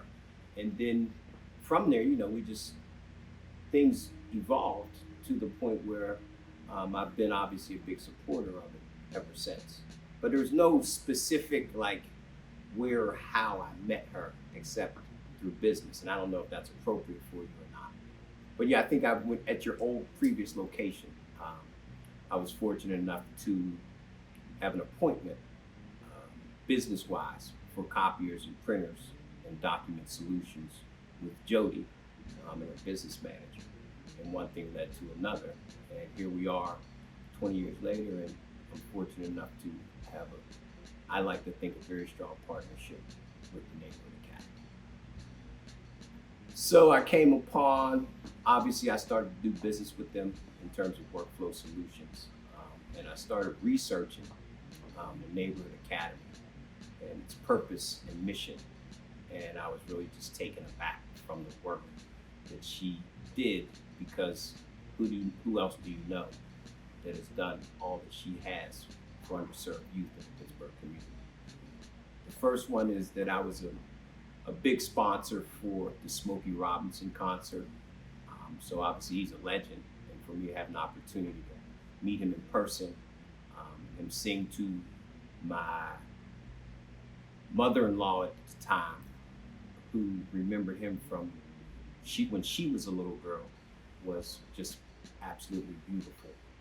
And then the second event was when the young men, the juniors and seniors from Neighborhood Academy, came over to the Wilson group. And I gave them a tour of the facilities and sat and talked with them in reference to life. And that they can be and do whatever they want to, just as I was able to. And then we finished everything with some barbecue ribs and some chicken. And here's a quick piece. They had some styrofoam cups, and they were stuffing macaroni and cheese in them to leave with it. So it was a beautiful day and time. Neighborhood Academy is extraordinary, and they're in the business of teaching underserved youth how to plant seeds of greatness and prosper from those. Happy 21st anniversary, Neighborhood Academy.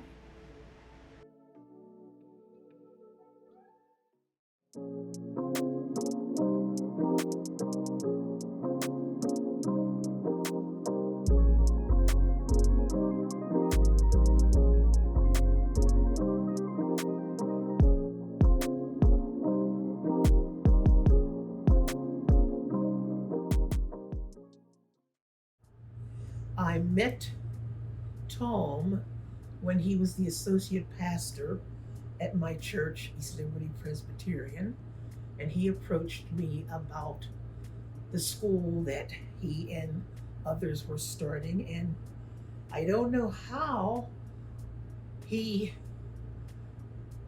figured that I would be of a help to them in the culinary department. However, he just probably looked at me and said, "She cooks and she eats." So he asked me if I would be a part of that new school in the capacity as the cook. And at the time, I had been retired a few years, and I said, okay. I didn't meet Jody. I don't believe I met her prior to the first day of the classes there in Belfield Church in Oakland. Well, as I said, I was hired to be the cook. I provided breakfasts and lunches for the students 5 days a week. When we had any holidays, I always provided something that was particularly geared toward that particular celebration, which the students completely appreciated because they would help me also. And in addition to the food, we would have decorations or games, and it was a very rewarding experience. And the young people were very helpful and courteous and appreciated all that I did for them. I particularly remember breakfast time. They all had big appetites, particularly about 3 of the young men. They loved cereal, cold and hot cereal, pancakes, waffles. They were very, very helpful with preparing the meals. They would then come in the kitchen and get the food and take it into the dining room. They helped with cleanup. We had a good time. And when it was any particular holiday celebration, I would make something that was specifically geared toward that holiday. We had 4th of July, I remember that vividly, where everything was red, white, and blue. So I enjoyed being there and being with the students.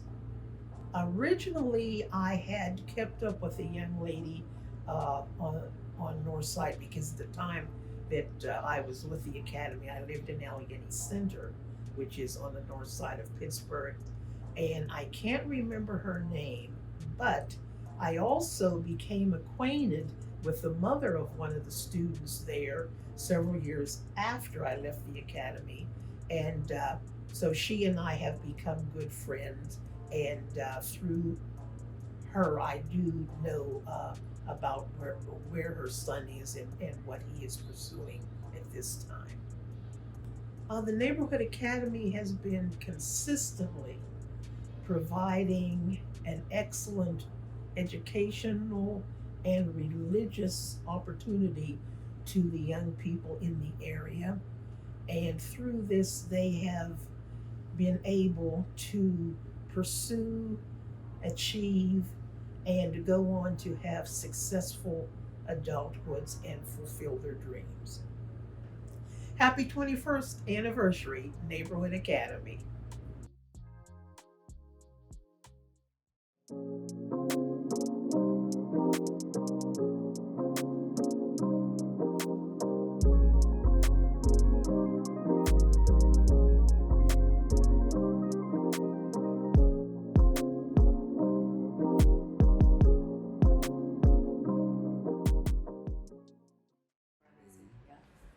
And someone said, "What are we going to call the school?"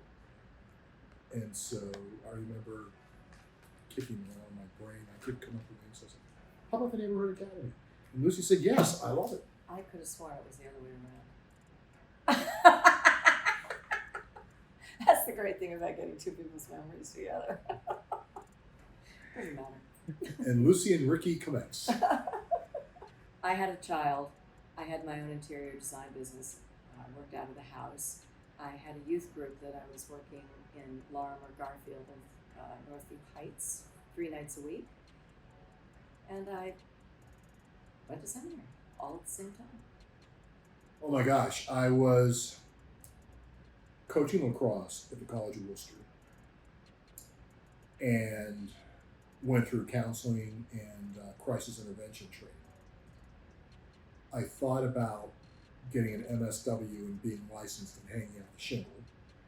That just didn't fit. I thought about graduate school in psychology, and I'm terrible in math, too many numbers. I thought about a master's in theology, but that, again, it becomes a question of figuring out what is it you're going to do with your life.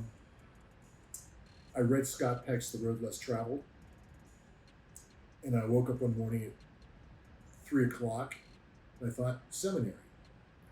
Because Peck in his book talks about combining mental health with spiritual growth.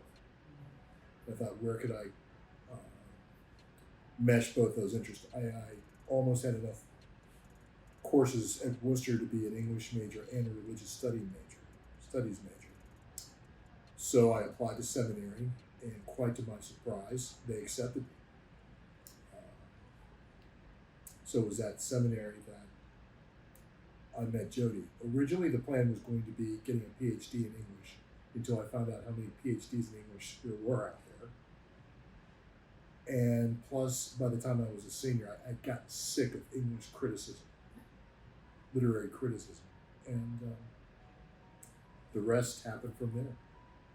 So I was reading the newspaper one morning, and I saw an article about a young man, a guy in his 30s, who happened to have been dead attractive, I have to admit, so that kind of drew me to the article. And he had a street ministry. His name was Dan Myers. He had a basketball and Bible and van street ministry in Pittsburgh, working with young guys. And while I was reading the article about this man, and he was pretty phenomenal what he did, I heard a call to ministry. I heard a voice say, "This is what I want you to do." So there's a long story that goes with that. I won't bore anybody with it, but that is what took me to apply to seminary. Well, it's an interesting story of paradox. So she's working in the streets, and I'm teaching and working in counseling services at Shady Side Academy. And was thinking about becoming a chaplain in a boarding school and then moving on and teaching at the college level. And so I was coaching lacrosse, and 2 of the kids on my team, their parents were friends of Jody's, and they kept referring us to each other. Like, you should meet Jody more, or they would say to her, "Gee, you should meet Tom Johnson." And then one day at the mailbox, we met. I tell the story better. Because this is actually how it happened. So I had some people for dinner one Saturday night, 2 of them who were Jay and Randy Ferguson, who were the parents that Tom was talking about. And Jay did tell me, "You really need to meet Tom Johnson. You know, he's my son's lacrosse coach at Shadyside, et cetera, et cetera." And I said, "Well, how will I recognize him?" He said, "Oh, you can't miss him." He said, "He's very big and he's very black." So I said, "Well, okay."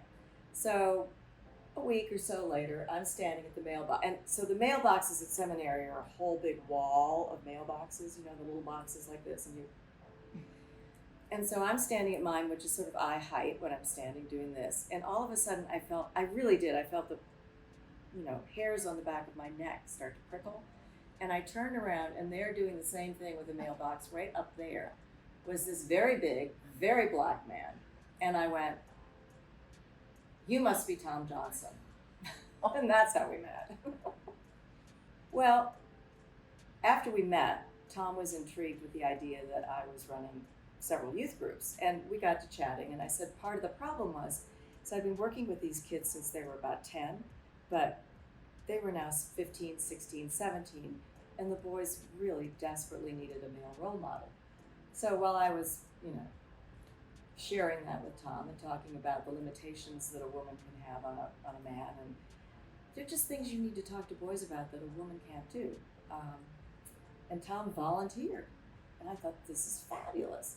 And I had approached other African American men to see if they would help, and nobody was really interested. So the idea that Tom was interested was fascinating.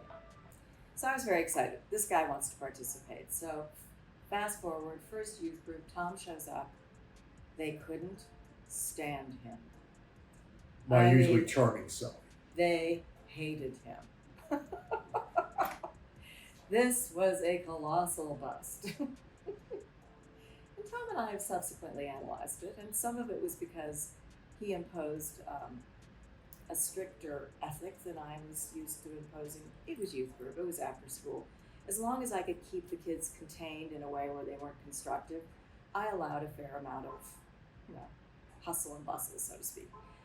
The other thing was Not my strong suit. the boys were jealous. It was absolutely fascinating. I've never seen anything quite like it. Freud would have had a field day. They bristled. I was theirs, and all of a sudden, here walks this man into their, environs. Seems to have a really good relationship with me. Distracts my attention from them to him, and then proceeds to tell them what to do. No, thank you.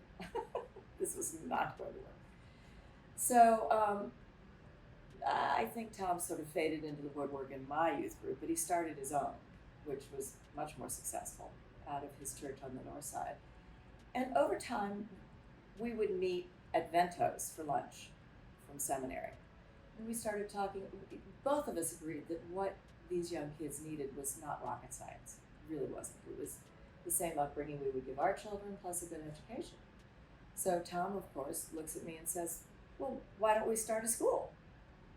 And like an idiot, I didn't say, are you kidding me? I said, oh, that sounds like a good idea. Well, it began, let's rewind the tape a bit. I won them over in the youth group by teaching some of them how to drive. I had this old beat up Chevy, one in a long line of old beat up Chevys. I was committed to not paying more than $300 for a car at any given moment. And this last old beat up Chevy, I'm surprised it passed inspection. It had a hole in the floor. It had holes. You could see the street when you were driving. And the reason I taught them to drive in that car was you couldn't do anything else to it, right? It was beyond damageable, if that's a word. So she would go off every summer to Michigan to retrieve her sanity. And so mom left the kids with dad. What does dad know how to do? School. So we began a summer program at the basement of my first church. And we started out with, I think, 8 kids. And the hook was we paid them $5 a day to come. Let me interrupt you there. So I had read a book called The Urban Christian, which is still obviously out there, by a guy named Ray Bakke, who was a white minister who took a church in an African American inner city neighborhood. And his task was to revitalize the church or close it. So week after week after week, nobody came to church. It didn't seem to matter what he did, how he preached, what kind of activities he offered. So he sat down and said to himself, what is the problem here? And all of a sudden he realized that, and it really was a stroke of genius, he realized that the only thing of value that people who are very poor have is their time. And so he began to pay them for their time. So he wouldn't necessarily pay people to come to the service, but he'd pay people to put out the cookies after service. He'd pay people to make and put out the coffee. He paid people to do the flowers in the church. He paid, so, on and on and on. And what he realized was, and then he would give free food, and he'd give out certificates to the Giant Eagle. If you came to church, you got a certificate to it wasn't the Giant Eagle, but whatever the grocery store was in the city in which he worked. And over time, what happened is the church filled, and he no longer needed to pay people because they came because they wanted to, because there was community, because they were being fed by the service. So it almost is the same philosophy that you have when you start teaching your children chores. In the beginning, you pay them to make their bed or to do the or whatever, but after a while, it just happens. So I looked at Tom and I said, there is absolutely no reason why a high school teenager will come to a summer school. No. Let's assume parents aren't going to require it or parent. The kid could presumably be getting a job somewhere and earning money to help for the family. And they frankly have better things they have to do with their time in the summer than to go to school again. So why don't we pay them? So that's how this idea came up. So we began the first year with, I think, 8 kids. The second year we had 15 or 20. The third year we were probably 30. And then 40. Then by the time the program ended, just before we opened the Neighborhood Academy, we had close to 50, 60 kids coming every summer. And how it worked was you were paid a stipend per day. If your actions were such that you needed to be severely reprimanded, you were docked pay. And if you did something extraordinary, you got a bonus. And then you weren't paid until the end at a graduation ceremony where you graduated from, it was a 6 weeks program? No. 5. 5-week program. You graduated from the 5-week program and you got a check. Or no, you got cash in an envelope. The second or third year, there was an interesting progression. Carolyn Abrams, who was a reporter from the Pittsburgh Post-Gazette, called me and said, I've heard about this program. And so she spent the day with us. And I think there's still a copy in, quote, the archives of this article. The next thing I know, someone from KDKA radio called me. The next thing I know, I'm about ready to leave for vacation. And someone from the Associated Press called. And so they ran an article, and it ran nationally. And I started hearing from people I hadn't heard from in years. And then finally one day was, hi, my name's Greg Sapchuk. I'm a producer with CBS This Morning.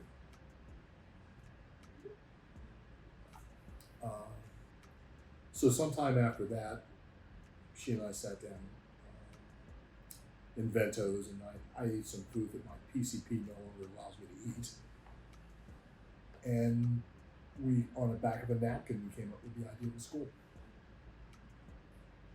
Were there other churches besides the one on the north side that you utilized for the summer program?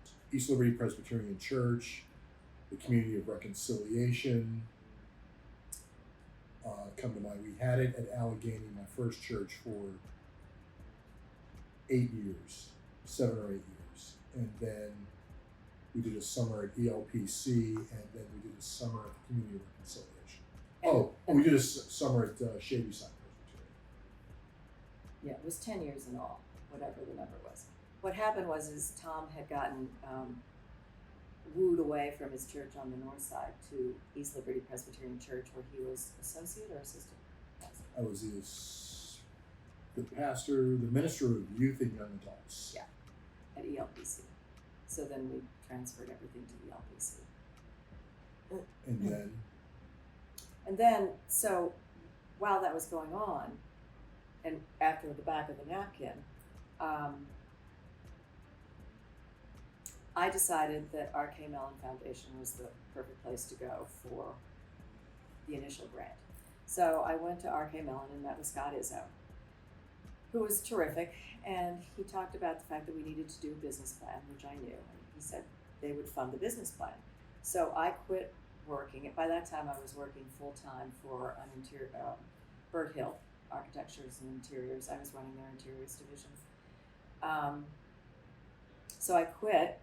I took a small stipend from the grant that I'd written to R.K. Mellon, cobbled that together with interiors work that I was doing at home, and started to do research on other schools like the one that we might start. And one of the first phone calls I had was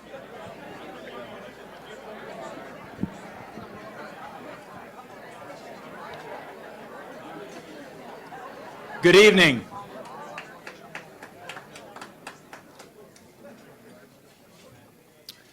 Sorry to interrupt all the good dinner time conversation.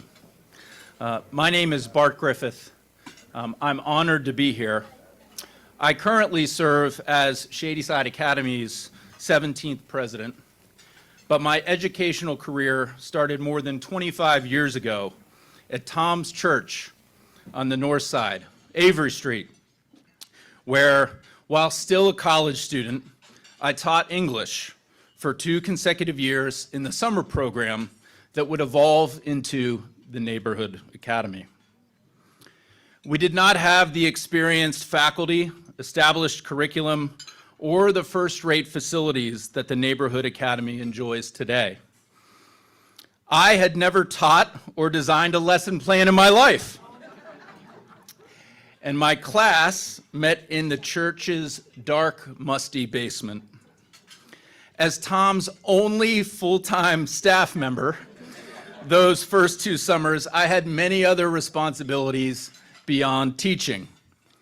I bought the breakfast daily for students, and Tom would call me at 6:30 in the morning with the breakfast menu. Always began with donuts.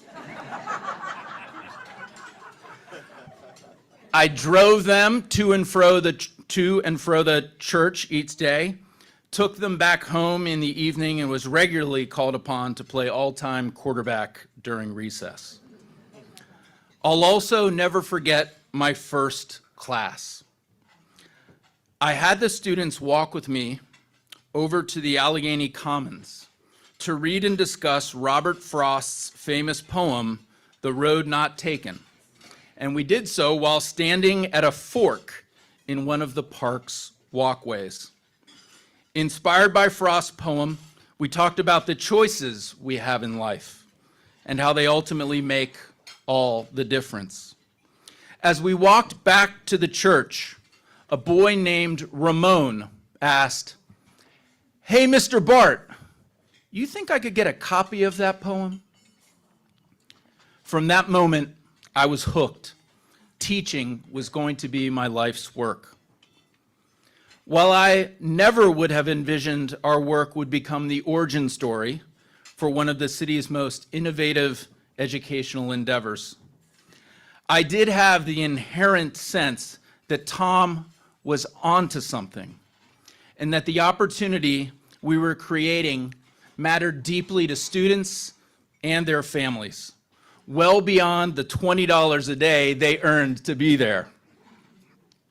And if you don't know, the system of discipline at that time was not a demerit, but a $5 reduction in your daily salary as a student.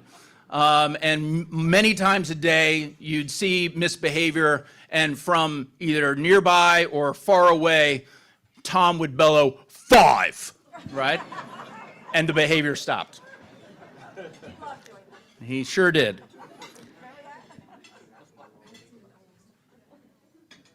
So many of the markers that have come to define the Neighborhood Academy were already there at the core of that summer program. There was structure and a culture of both respect and high expectations. Tom assured that. Daily worship and an emphasis on spirituality. Transportation guaranteed for every child to and from school. Breakfast and lunch were served every day, critically important for Tom and for the students and families that participated. Exposure to institutions throughout Pittsburgh. We took students, many of whom had never been far beyond their neighborhoods, to cultural centers like the Public Theater, the Carnegie Museum, but we also took them to more everyday locales to expand their awareness.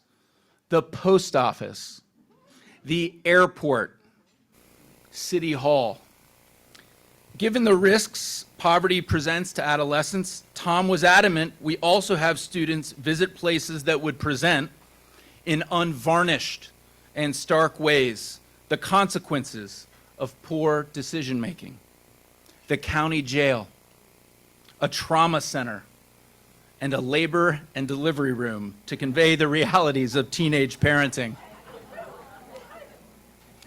And I will never forget, or will the students, the brilliant teaching of Tom Johnson, who wanted to make sure that that image of being in the labor and delivery room was burned in their brain. He laid down on a delivery bed and put his legs up in the delivery stirrups, much to the horror of all of the students and myself, I have to admit. But it was brilliant teaching. It was brilliant teaching. They talked about that the rest of the summer, okay? And I'm sure they remembered that image.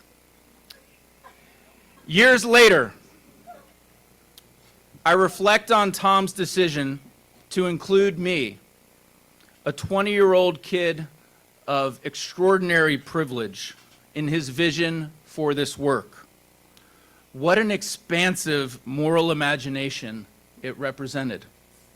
What unique foresight about the whole community involvement, the bridge crossing, literal and figurative, that would be necessary to build and sustain this school over a generation, and more broadly, to disrupt the cycle of poverty in our city through education.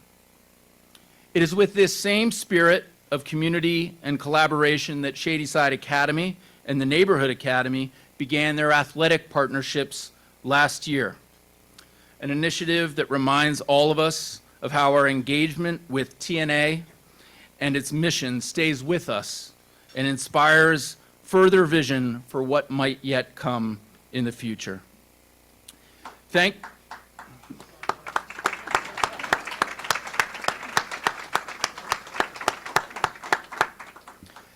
Thank you for the honor of inviting me to celebrate with all of you this evening.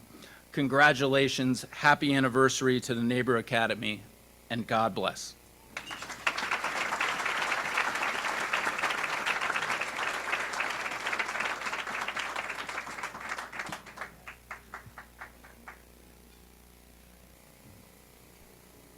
I saw Jody in the reception area, and I got all my tears. Y'all don't understand the story. 15 years old, 1.2 grade point average. Missed 60 days of school my 9th and 10th grade year. Got a gang epidemic going on. Living with my grandmother. Never met my father. This little woman. My youth group leader. Small budget. We went to the Dollar Show Wednesday nights. Cooked spaghetti in Calvary Church. Only had $1 each. Yes, indeed. And I had made a plan to drop out of school. And I was thinking about how to tell my grandmother. She had put a lot of time in me. We didn't have much, but what she had, she gave me. But I had to drop out. I said, this is not for me. I was a follower, lost. And I went on this retreat with Jody. She took the whole youth group. And she had this conversation with me. She said, if you had a chance to get out of this environment and had an opportunity, thank you. She said, you would be able to run with the best of them, Brent. But Jody only knew me in the context of youth group. She didn't know me in school, where I was self-sabotaging my education and trying to figure out every way to get out of being productive. She gave me an opportunity to go to the Kiski school, and I remember the first conversation we had, I turned it down. And I went to the basketball court that evening, and there was a drive-by shooting. I ran home, I was scared, and I was on my living room floor. Back then, you get these long extension cords for your phones. And I stretched the phone from the kitchen to the living room, and I called Jody, and I said, does that offer still stand? And she said, we'll leave tomorrow. And we got up to Kiski. I want to tell you like a movie, it all changed. I got straight F's my first term. Straight F's. I called her from the payphone and I said, Jody, thank you for the opportunity, but I want to come home. And Jody, you know, she has this feistiness about her, and Tom's real demanding. And they're both on the phone. But listen, I was ready for them. I came from a rough neighborhood, but I was real respectful to Tom and Jody. But I was ready for this conversation.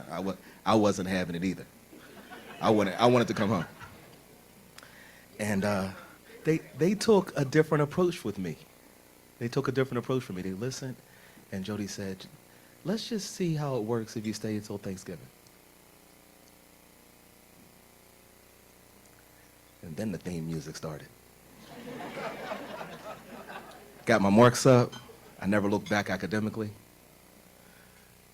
Was able to breeze through college. 4.0 through my graduate program. I never looked back.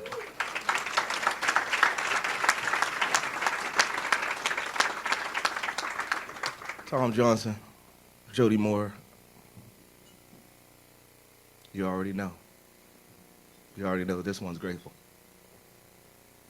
You made an investment in me in a very fragile time of my life. Every day I get a chance to wake up. I know millions of people say, I gotta go to work. I get up and I say, I get to go to work. That investment that was made in me, I get to every day, I get to pay a dividend. I'm an aristocrat stock. I pay my dividend every day, and I'm proud to do that. Nate Hargrove comes to my office. He's here. This young man said he wanted to go in education. I would be lying to you, Nate. Sometimes I'm in my office, I want to track you down in the building and say, brother, don't go into education. When you guys are driving me crazy sometimes. I got all types of ways of dealing with that. So I got jazz music, I got a playlist. But yeah, it was a couple weeks ago, I wanted to get up and track you down and just grab you, pull you out of class and say, don't do this, all right?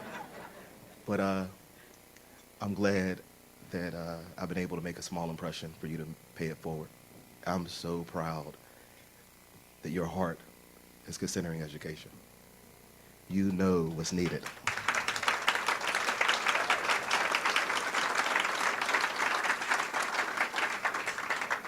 To everyone in this room who knows how valuable it is to make an investment in human capital, in lives, I thank you in advance for our students. I wouldn't be where I am. I wouldn't be in the position I am to help if it wasn't for people like you. It's not only changed my life, I look at my sons, my two sons, a beautiful wife, and I think about how it's changed the whole trajectory of our whole bloodline. It's been a blessing. It's been a great run. And I'm determined, along with my brother, Dr. Anthony Williams, to continue moving this thing forward. I heard the plan, Anthony. This brother, when we took over the leadership position, he took me to a pizza shop. Yeah, I know. He didn't take me to LeMont's, Capitol Grill, Hyde Park. Brother took me to a pizza shop. And we talking, and I said, okay, what's the plan? And the plan is simple. He said, we're gonna help as many people as we can. I like that plan, Anthony. And we're gonna keep on rocking it and riding until the wheels fall off. Thank you, have a great evening.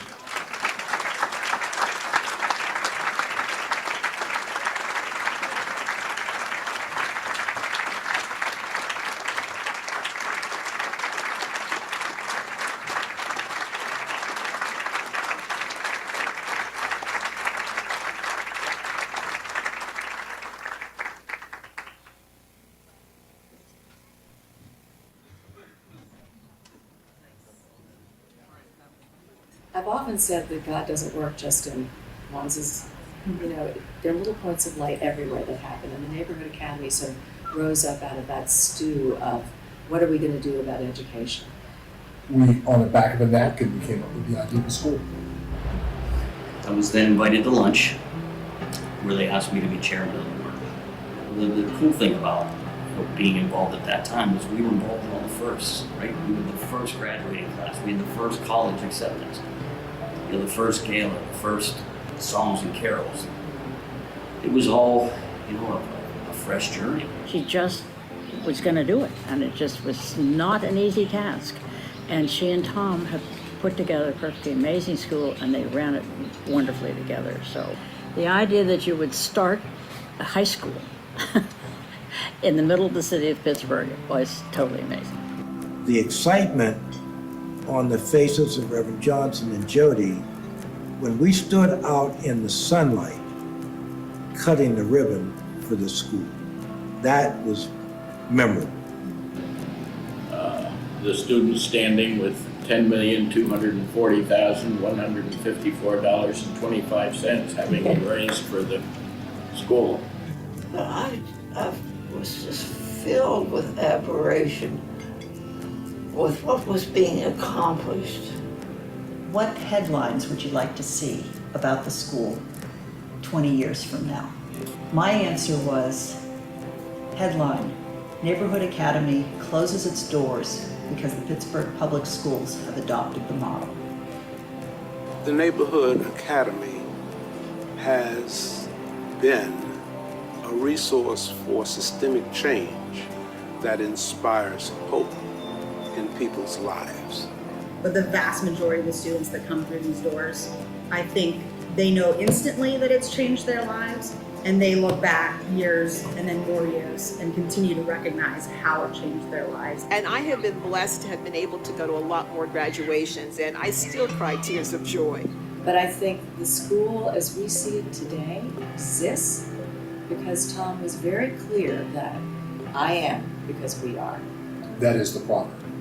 If no other ethos perpetuates into the future, I hope that one is written in bold letters over every door. Let thy will be done on earth as it is in heaven, in the ideal society, in the utopian society. This is one of the institutions in society.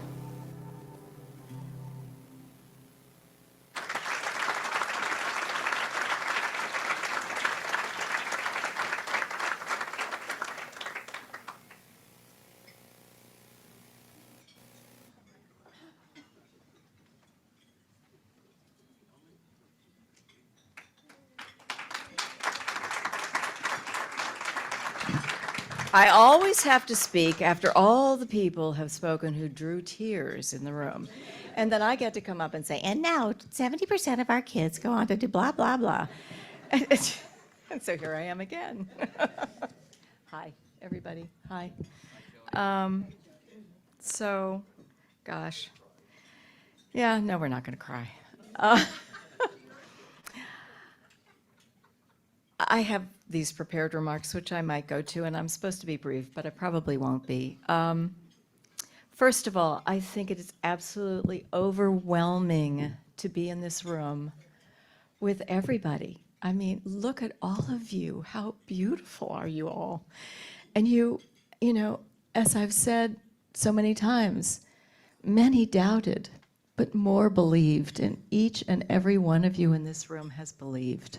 And that is absolutely extraordinary because actually what the Neighborhood Academy set out to do was countercultural, counterintuitive, counter-practical, counter-efficient, counter-financial, counter everything that every MBA in this room was studied for 2 years to get a degree in. All right? Right? Can I get an okay? Amen? Amen? But you know what? What I've discovered in life is that life is not an MBA. Life is people.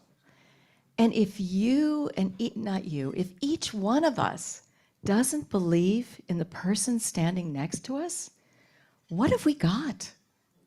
What have we got? We've got what we've got. So really what it's about is look around you. Look at the person next to you.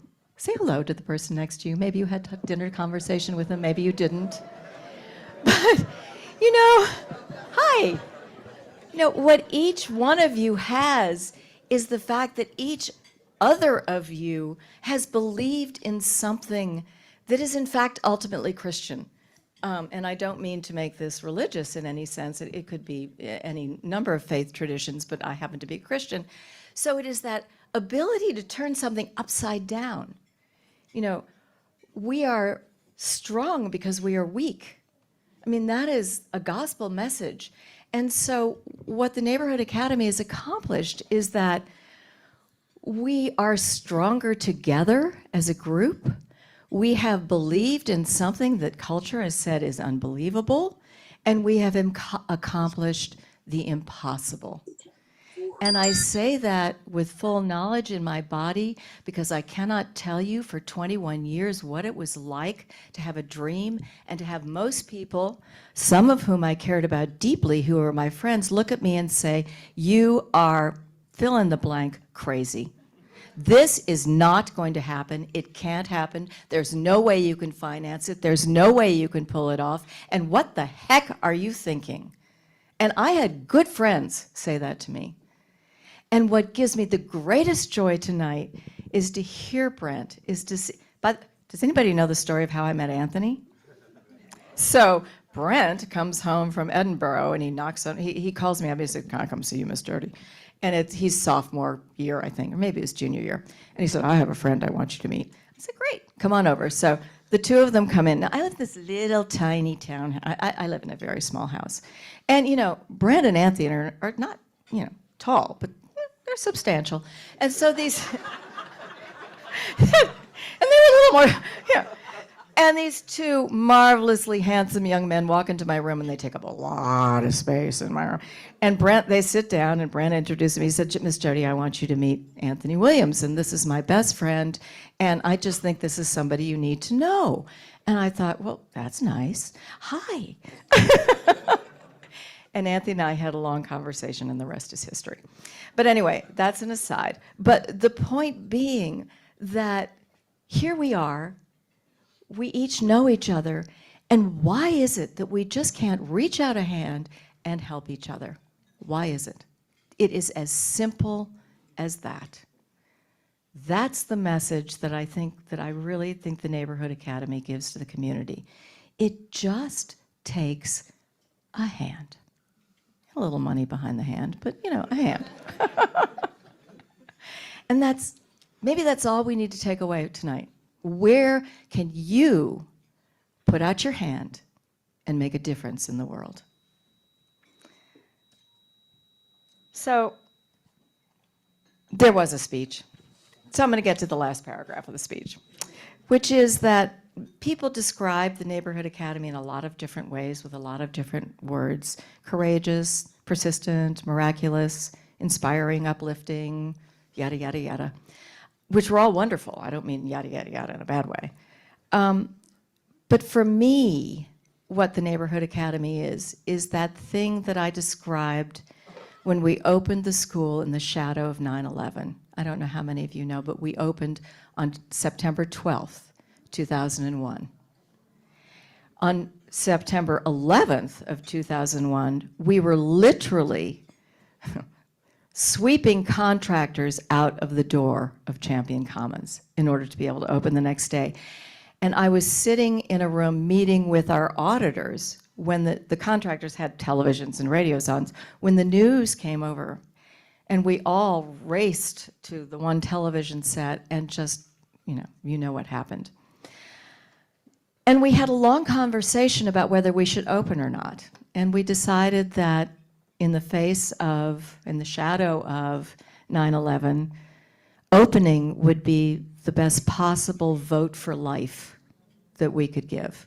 So we did open, and I'll never forget, I'm going to put the microphone down. Clark Smith, who was on our board then, and if any of you were in the Champion Commons building, there were these big, huge windows, and the sills came up to here, and then there was the window.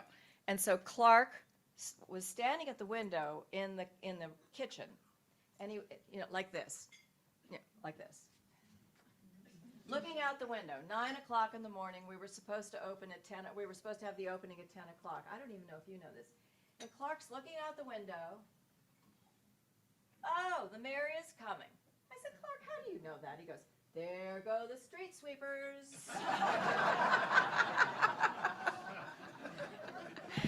The mayor came. And 100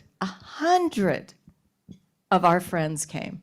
Who knew? I mean, nobody knew what the Neighborhood Academy was. 100 people showed up, along with the mayor, along with Bob Chestnut from East Liberty Presbyterian Church, and we opened on this amazingly high note after the most disastrous day this country has ever seen in our lifetime. And the message that we gave that day, and that I gave that day, was that the Neighborhood Academy is a place of light and hope, always. And in a world right now where we so desperately need hope, the Neighborhood Academy is a place of hope for our students, for your families, for the communities in which that everybody comes from, for the faculty, for the staff, for the donors, for their communities. And you cannot put a price tag on hope, particularly today. And I think that we've become so discouraged and so desperately depressed, most of us, all of us probably, that hope is that it's that Pandora's box that you open up and hope flies out. It is that thing that gives us reason to continue to be. And so for Tom and me, building and running the Neighborhood Academy was nothing more or less than hope and a walk in faith. We believed because we believed in a Lord who believed.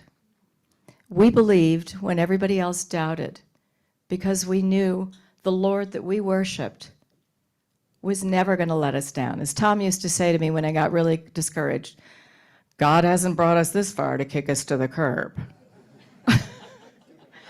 Or he would say alternately, as the African American myth goes, and by the way, I've looked this up, I think he made it up. The lion takes giant strides in the night, but the path is worn smooth by the feet of the pygmy armies. Okay, I love that $50 gift. It was great.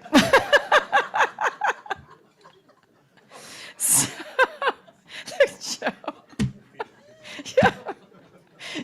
I'm sure I have a few more of those, Tom, but that's all I'm going to tell. So I just want to thank every single one of you in this room, and I can't name you all, but you all, each of you, are so special to our hearts. Thank you for walking with us.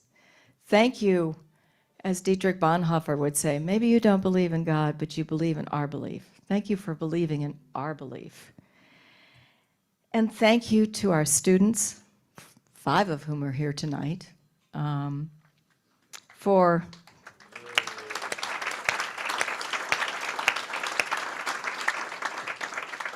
believing themselves, for believing in what we were trying to do, even though it really was painful and it wasn't a whole lot of fun. And thank you for becoming the kinds of people that not only will your families be proud of and your communities be proud of, but we are so proud of you. We are so, so proud of you. Thank you, guys.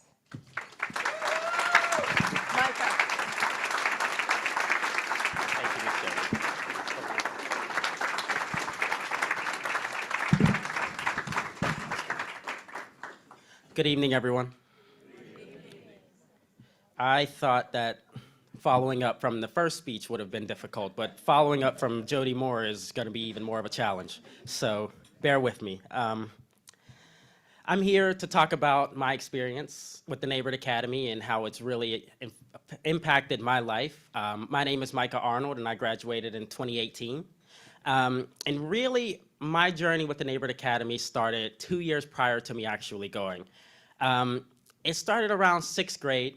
I was attending Westinghouse High School, and I was introduced to this program at the YMCA in Homewood, where Anthony Williams and Brent Jernigan were actually running the program. And it really became a community there.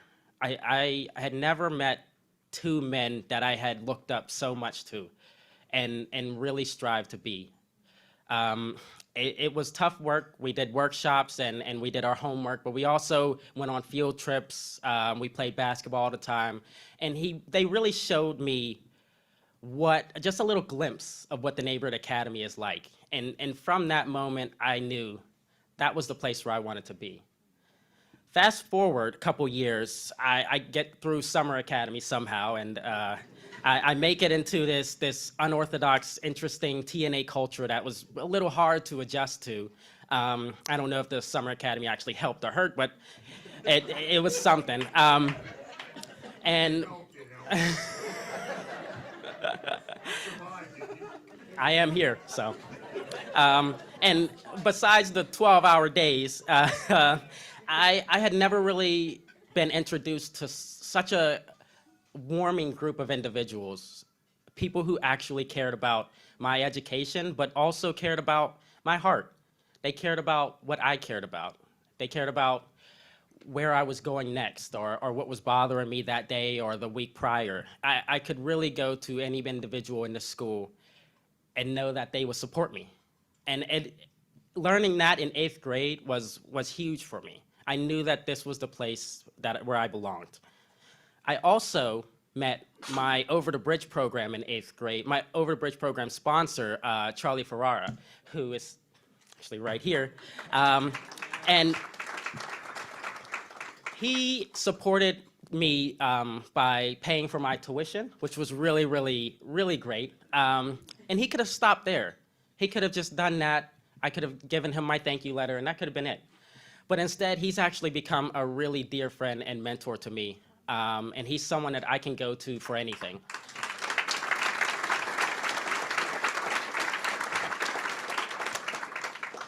That year, I also met someone else who's a part of the community now, Mark Rubenstein, who runs the Pittsburgh Youth Leadership Cycling Club. And he was generous enough to donate a lot of his bikes to the school to get our cycling program started. So fast forward to now, we have an entire cycling program. We have a cyclocross team. We have races. And it's just a beautiful program that grew out of something so small and out of the generosity of one person. And I could not thank Mark enough for taking me on the incredible trips, 7,000 miles and 20 states later, and promises of wind behind my back all the time, which wasn't always true, but. Right, and usually it was uphill. So, but I could never, I would have never imagined being in those spaces, going to Louisiana for a biking trip or flying to Alaska to cycle around an entire, 500 miles. It was incredible, and I would have never been introduced to that opportunity if it wasn't for the Neighborhood Academy. Couple years after, junior, senior year, I met Steve Halpern. And he was another friend of the school who kind of, I guess, was looking for someone to mentor. And at first, I didn't know how to take the opportunity, but I would take any opportunity that I can, and that's what the Neighborhood Academy has taught me. People are very important, and you should try to keep as many people around as you can. And Steve has been an incredible mentor to me. He picks up my calls. He'll talk with me for hours. He helped me through college at any given point if I needed help with, if it was just schoolwork or if I was struggling with some issue. He's just always been a good, dear friend to me. And he's just a part of the Neighborhood Academy experience. I think that those individuals really make the impact that they want to.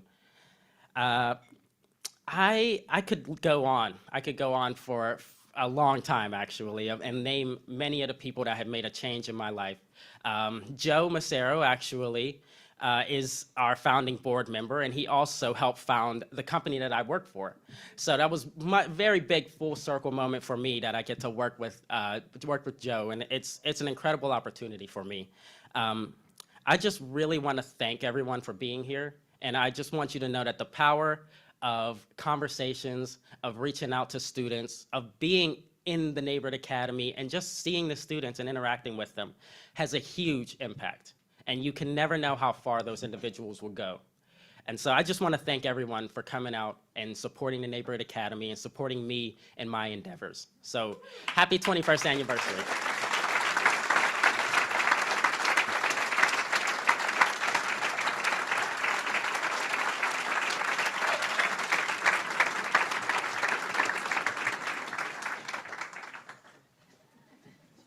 I'm going to sneak up for an encore, which you didn't ask for. Sorry. Got a minute? Let's come over here.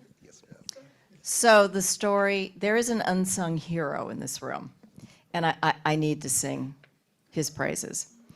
And he's not going to like it. So you can start blushing now, Joe, okay? You can blush.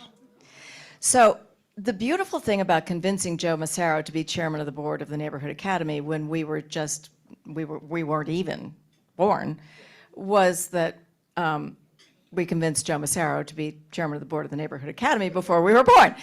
And he kept looking at me going, but I've never been chairman. I've never been on, I haven't been on a board. I've got 2 children. I've got one on the way, and now he has 4. You know, blah, blah, blah, blah, blah. Yeah. Anyway, so Joe said he would be chairman of the board. And the one reason he took the job was he knew that we had a place to start. And that was at Community of Reconciliation. Well, the Community of Reconciliation and the Neighborhood Academy did not get along. It was not a happy time, and it was not a happy ending. So we were trying to get accreditation from the state of Pennsylvania, which is a very long process as a school. And in June, we didn't have a home. Literally. We didn't know where we were going to be, and we were opening in September.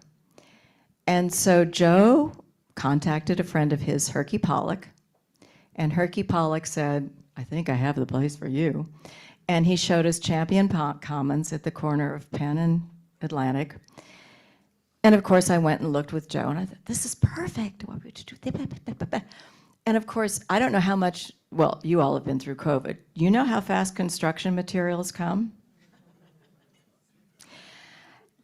And we had to be built out to a certain specific specification because of the state of Pennsylvania in order to get accredited. Joe just happened to be president of what? A construction company. So, yeah, the one we were sleeping out the door, exactly. But he appointed what was the guy's name? Jay. The most marvelous construction manager. Jay swept into the room. Joe said, leave it to Jay. And we produced some architect's plans and whatever. And Jay and Joe got it done. But the point being that we would not have opened if it were not for Joe Massaro. And we would not be the school we are without Joe Massaro and his belief. And he was chairman of the board for 12 years. Please stand up. Please stand up. Come on, get up, get up.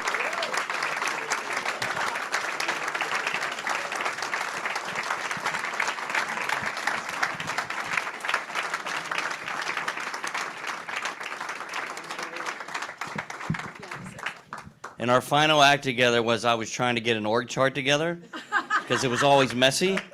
And Jody crumbled up the paper and threw it at me and said, you and your effing boxes.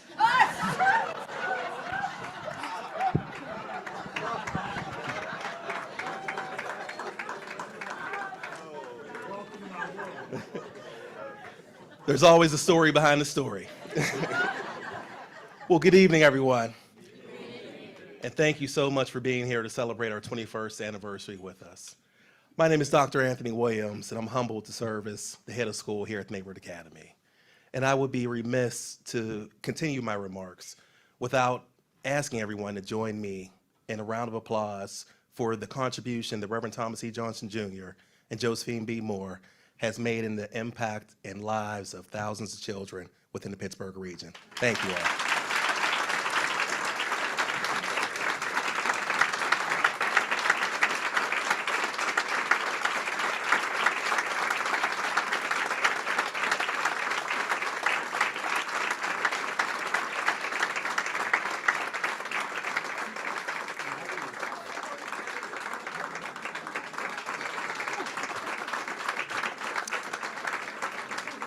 Tom and Jody, thank you, not only for your contribution within the lives of our students in our school, but also for your belief in the mission, which is to break the cycle of generational poverty through education and to empower our students for success both in college and citizenship as well.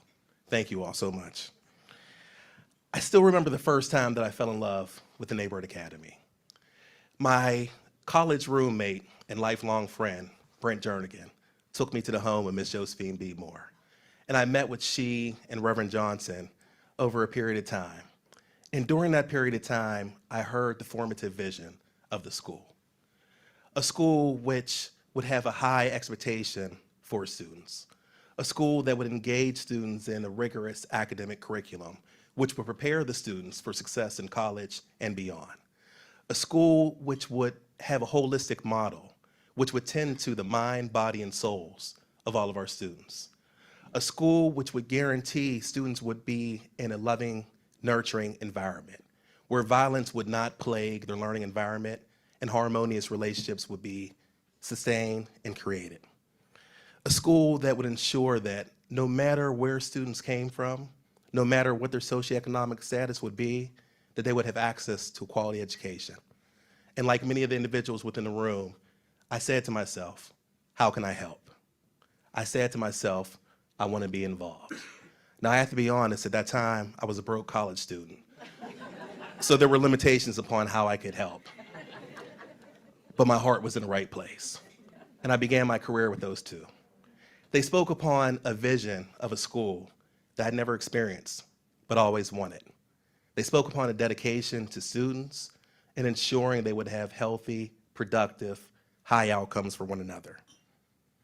You see, 22 plus years ago now, we began a journey with each other. And here we stand within this room today. In 2011, we built a campus.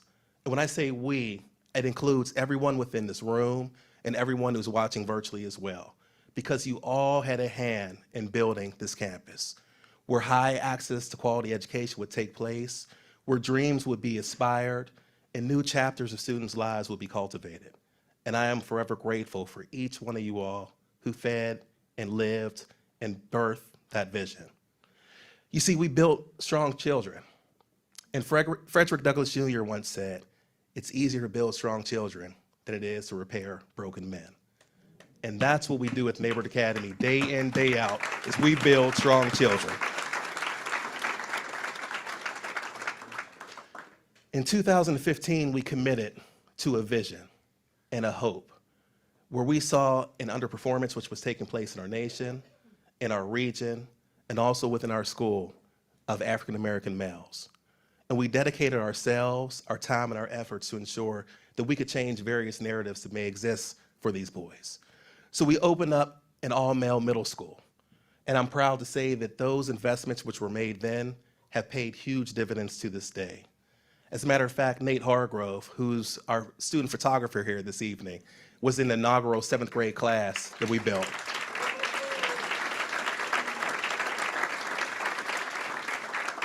And this fall, Nate's a senior, and in the spring, he'll be graduating from Neighborhood Academy and moving on to his dream of higher education. And he is one of many of his brothers who benefited from the expansion of the all-male middle school. It was a great effort for us when it came to expanding our curriculum in ways that we never thought would come to fruition. We began teaching algebra in 8th grade, which allotted us an opportunity to bifurcate our curriculum, ensuring that at the time of graduation, those students would be able to complete Calculus 1, which would better prepare them for a stronger trajectory when it comes to STEM-related majors and eventually STEM-related fields. We also opened up not only an honors track within our mathematics, but also within our humanities as well. And it would land students upon completion of their time at Neighborhood Academy to take an advanced placement English course, which essentially would allow them an opportunity to earn college credit while still in high school, so they could better afford their dream of college aspirations. And within our programmatic side of our school, we were to form wonderful partnerships as well, which would expand and strengthen our school. We were to partner with the University of Pittsburgh's Law Department and offer our students constitutional law within our program. We were able to partner with Carnegie Mellon University in order to form both pilot programs and ongoing mathematic programs for our students.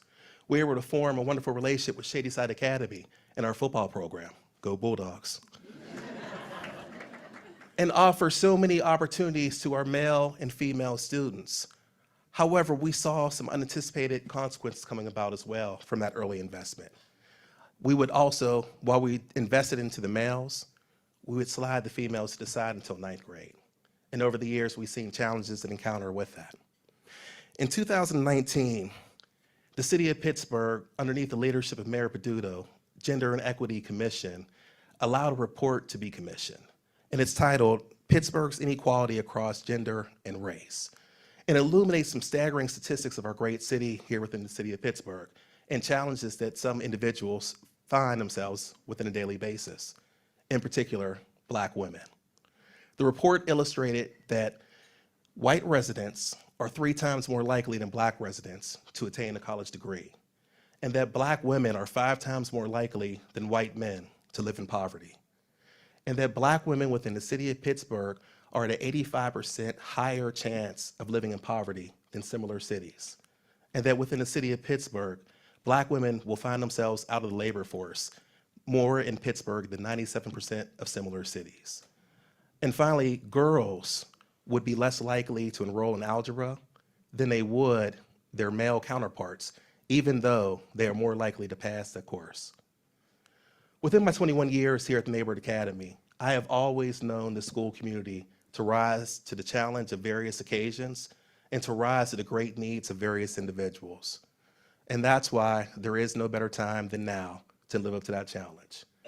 I am happy to report today that in the fall of 2023, we will welcome female students into our middle school program with an all-female middle school.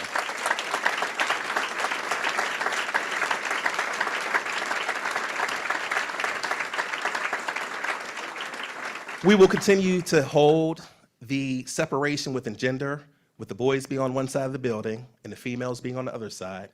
However, we will ensure that both genders will have access to a quality education that has demonstrated success within college and beyond.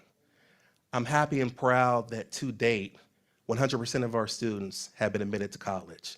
And on average within, thank you.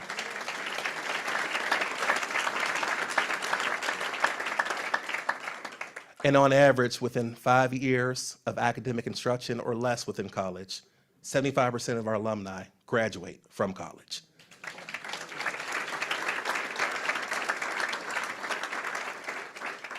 And that wouldn't be possible without each and every individual within this room. So from the bottom of my heart, I thank you. I appreciate your investments, your ongoing belief in our students, our school, and our mission as well. Thank you all so much.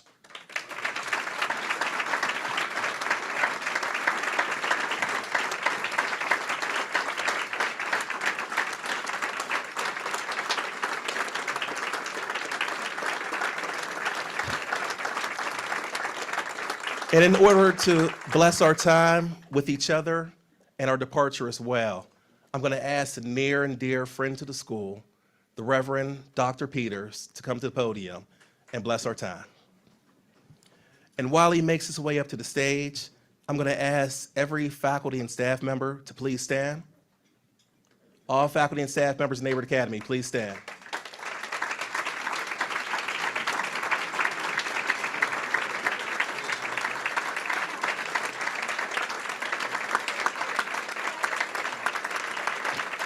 Thank you all so much for being the unsung heroes in this story.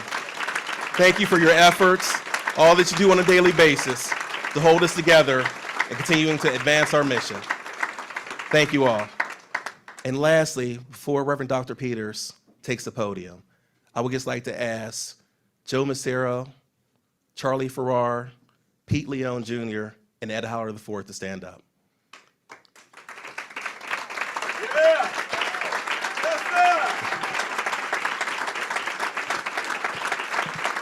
Thank you for your leadership, your guidance, and all of your oversight as well. Thank you for all you do.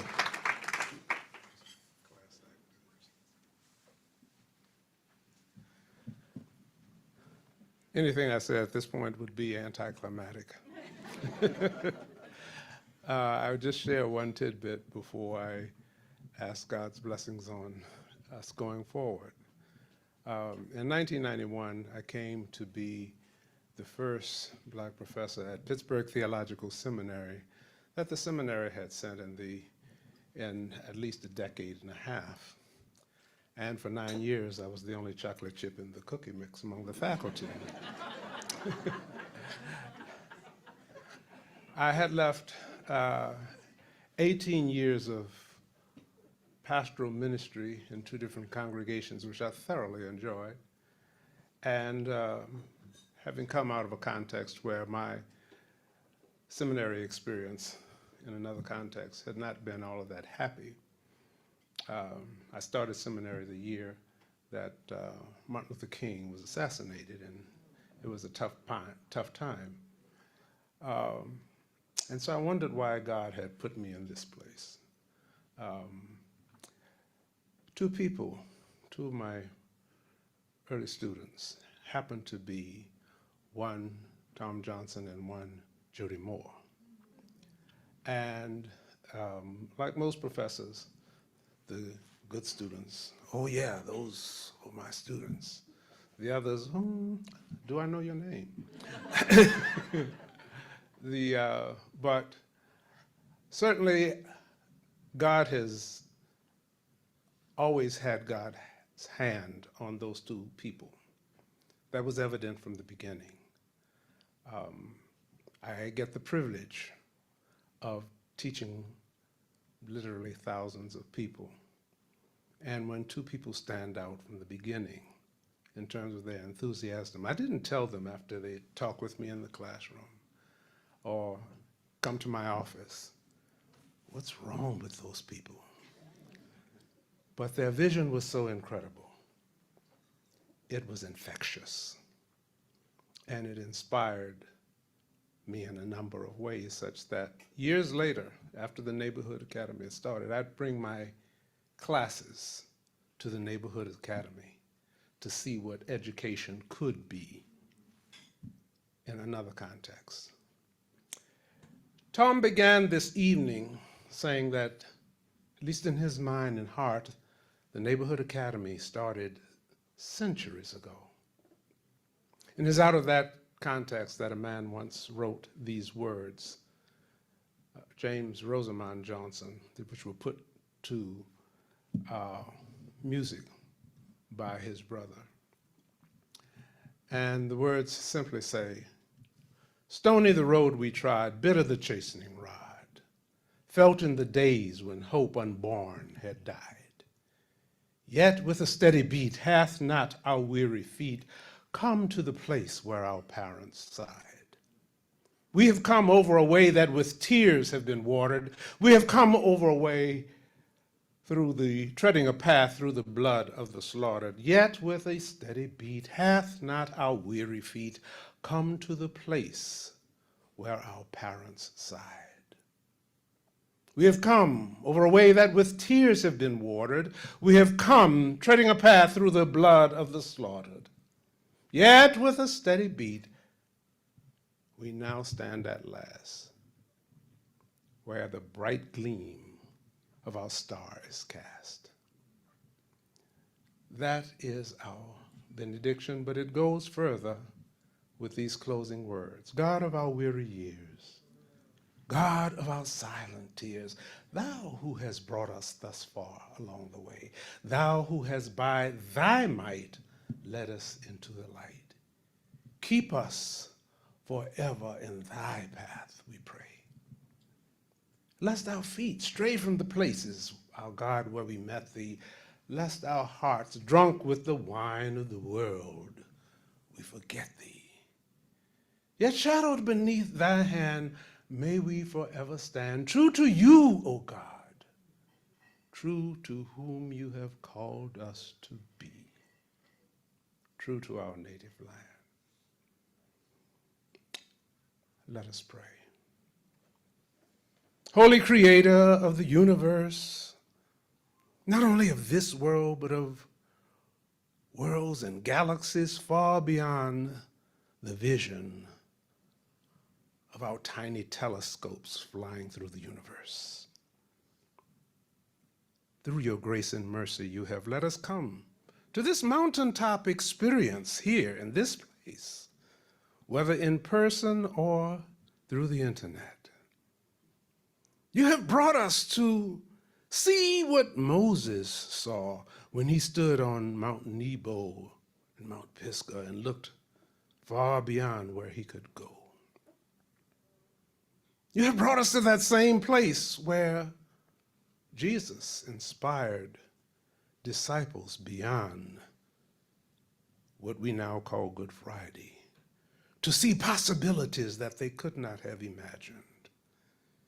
You have brought us to that place where one day in Memphis, Martin Luther King stood and said, I may not get there with you, but you will get there.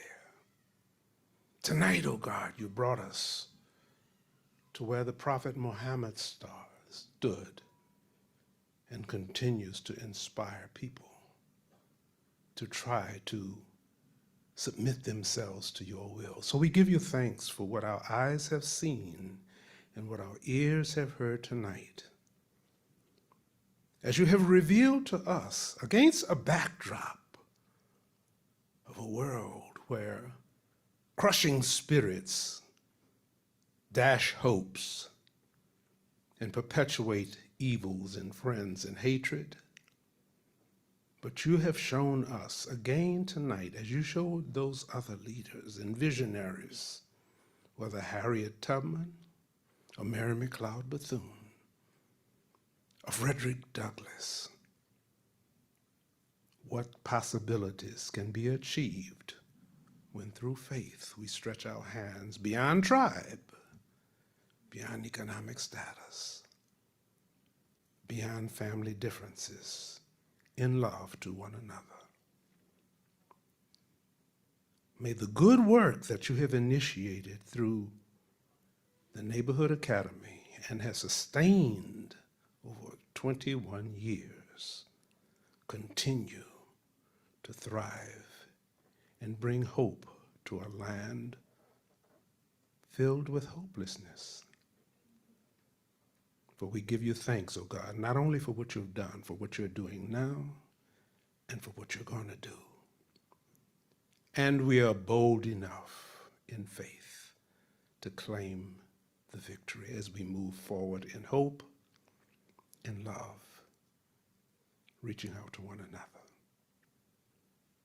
May that power radiate from this place through all of our lives and all those whose lives we touch.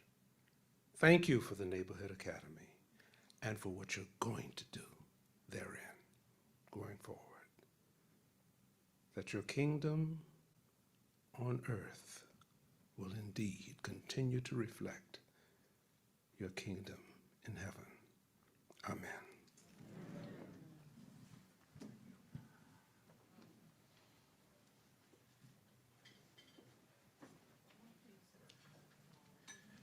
This is going to conclude the formal time, and we ask everyone to please enjoy conversation, to mix and mingle, and above everything, I just want to thank you all once again for believing in our school, believing in our mission, believing in our students.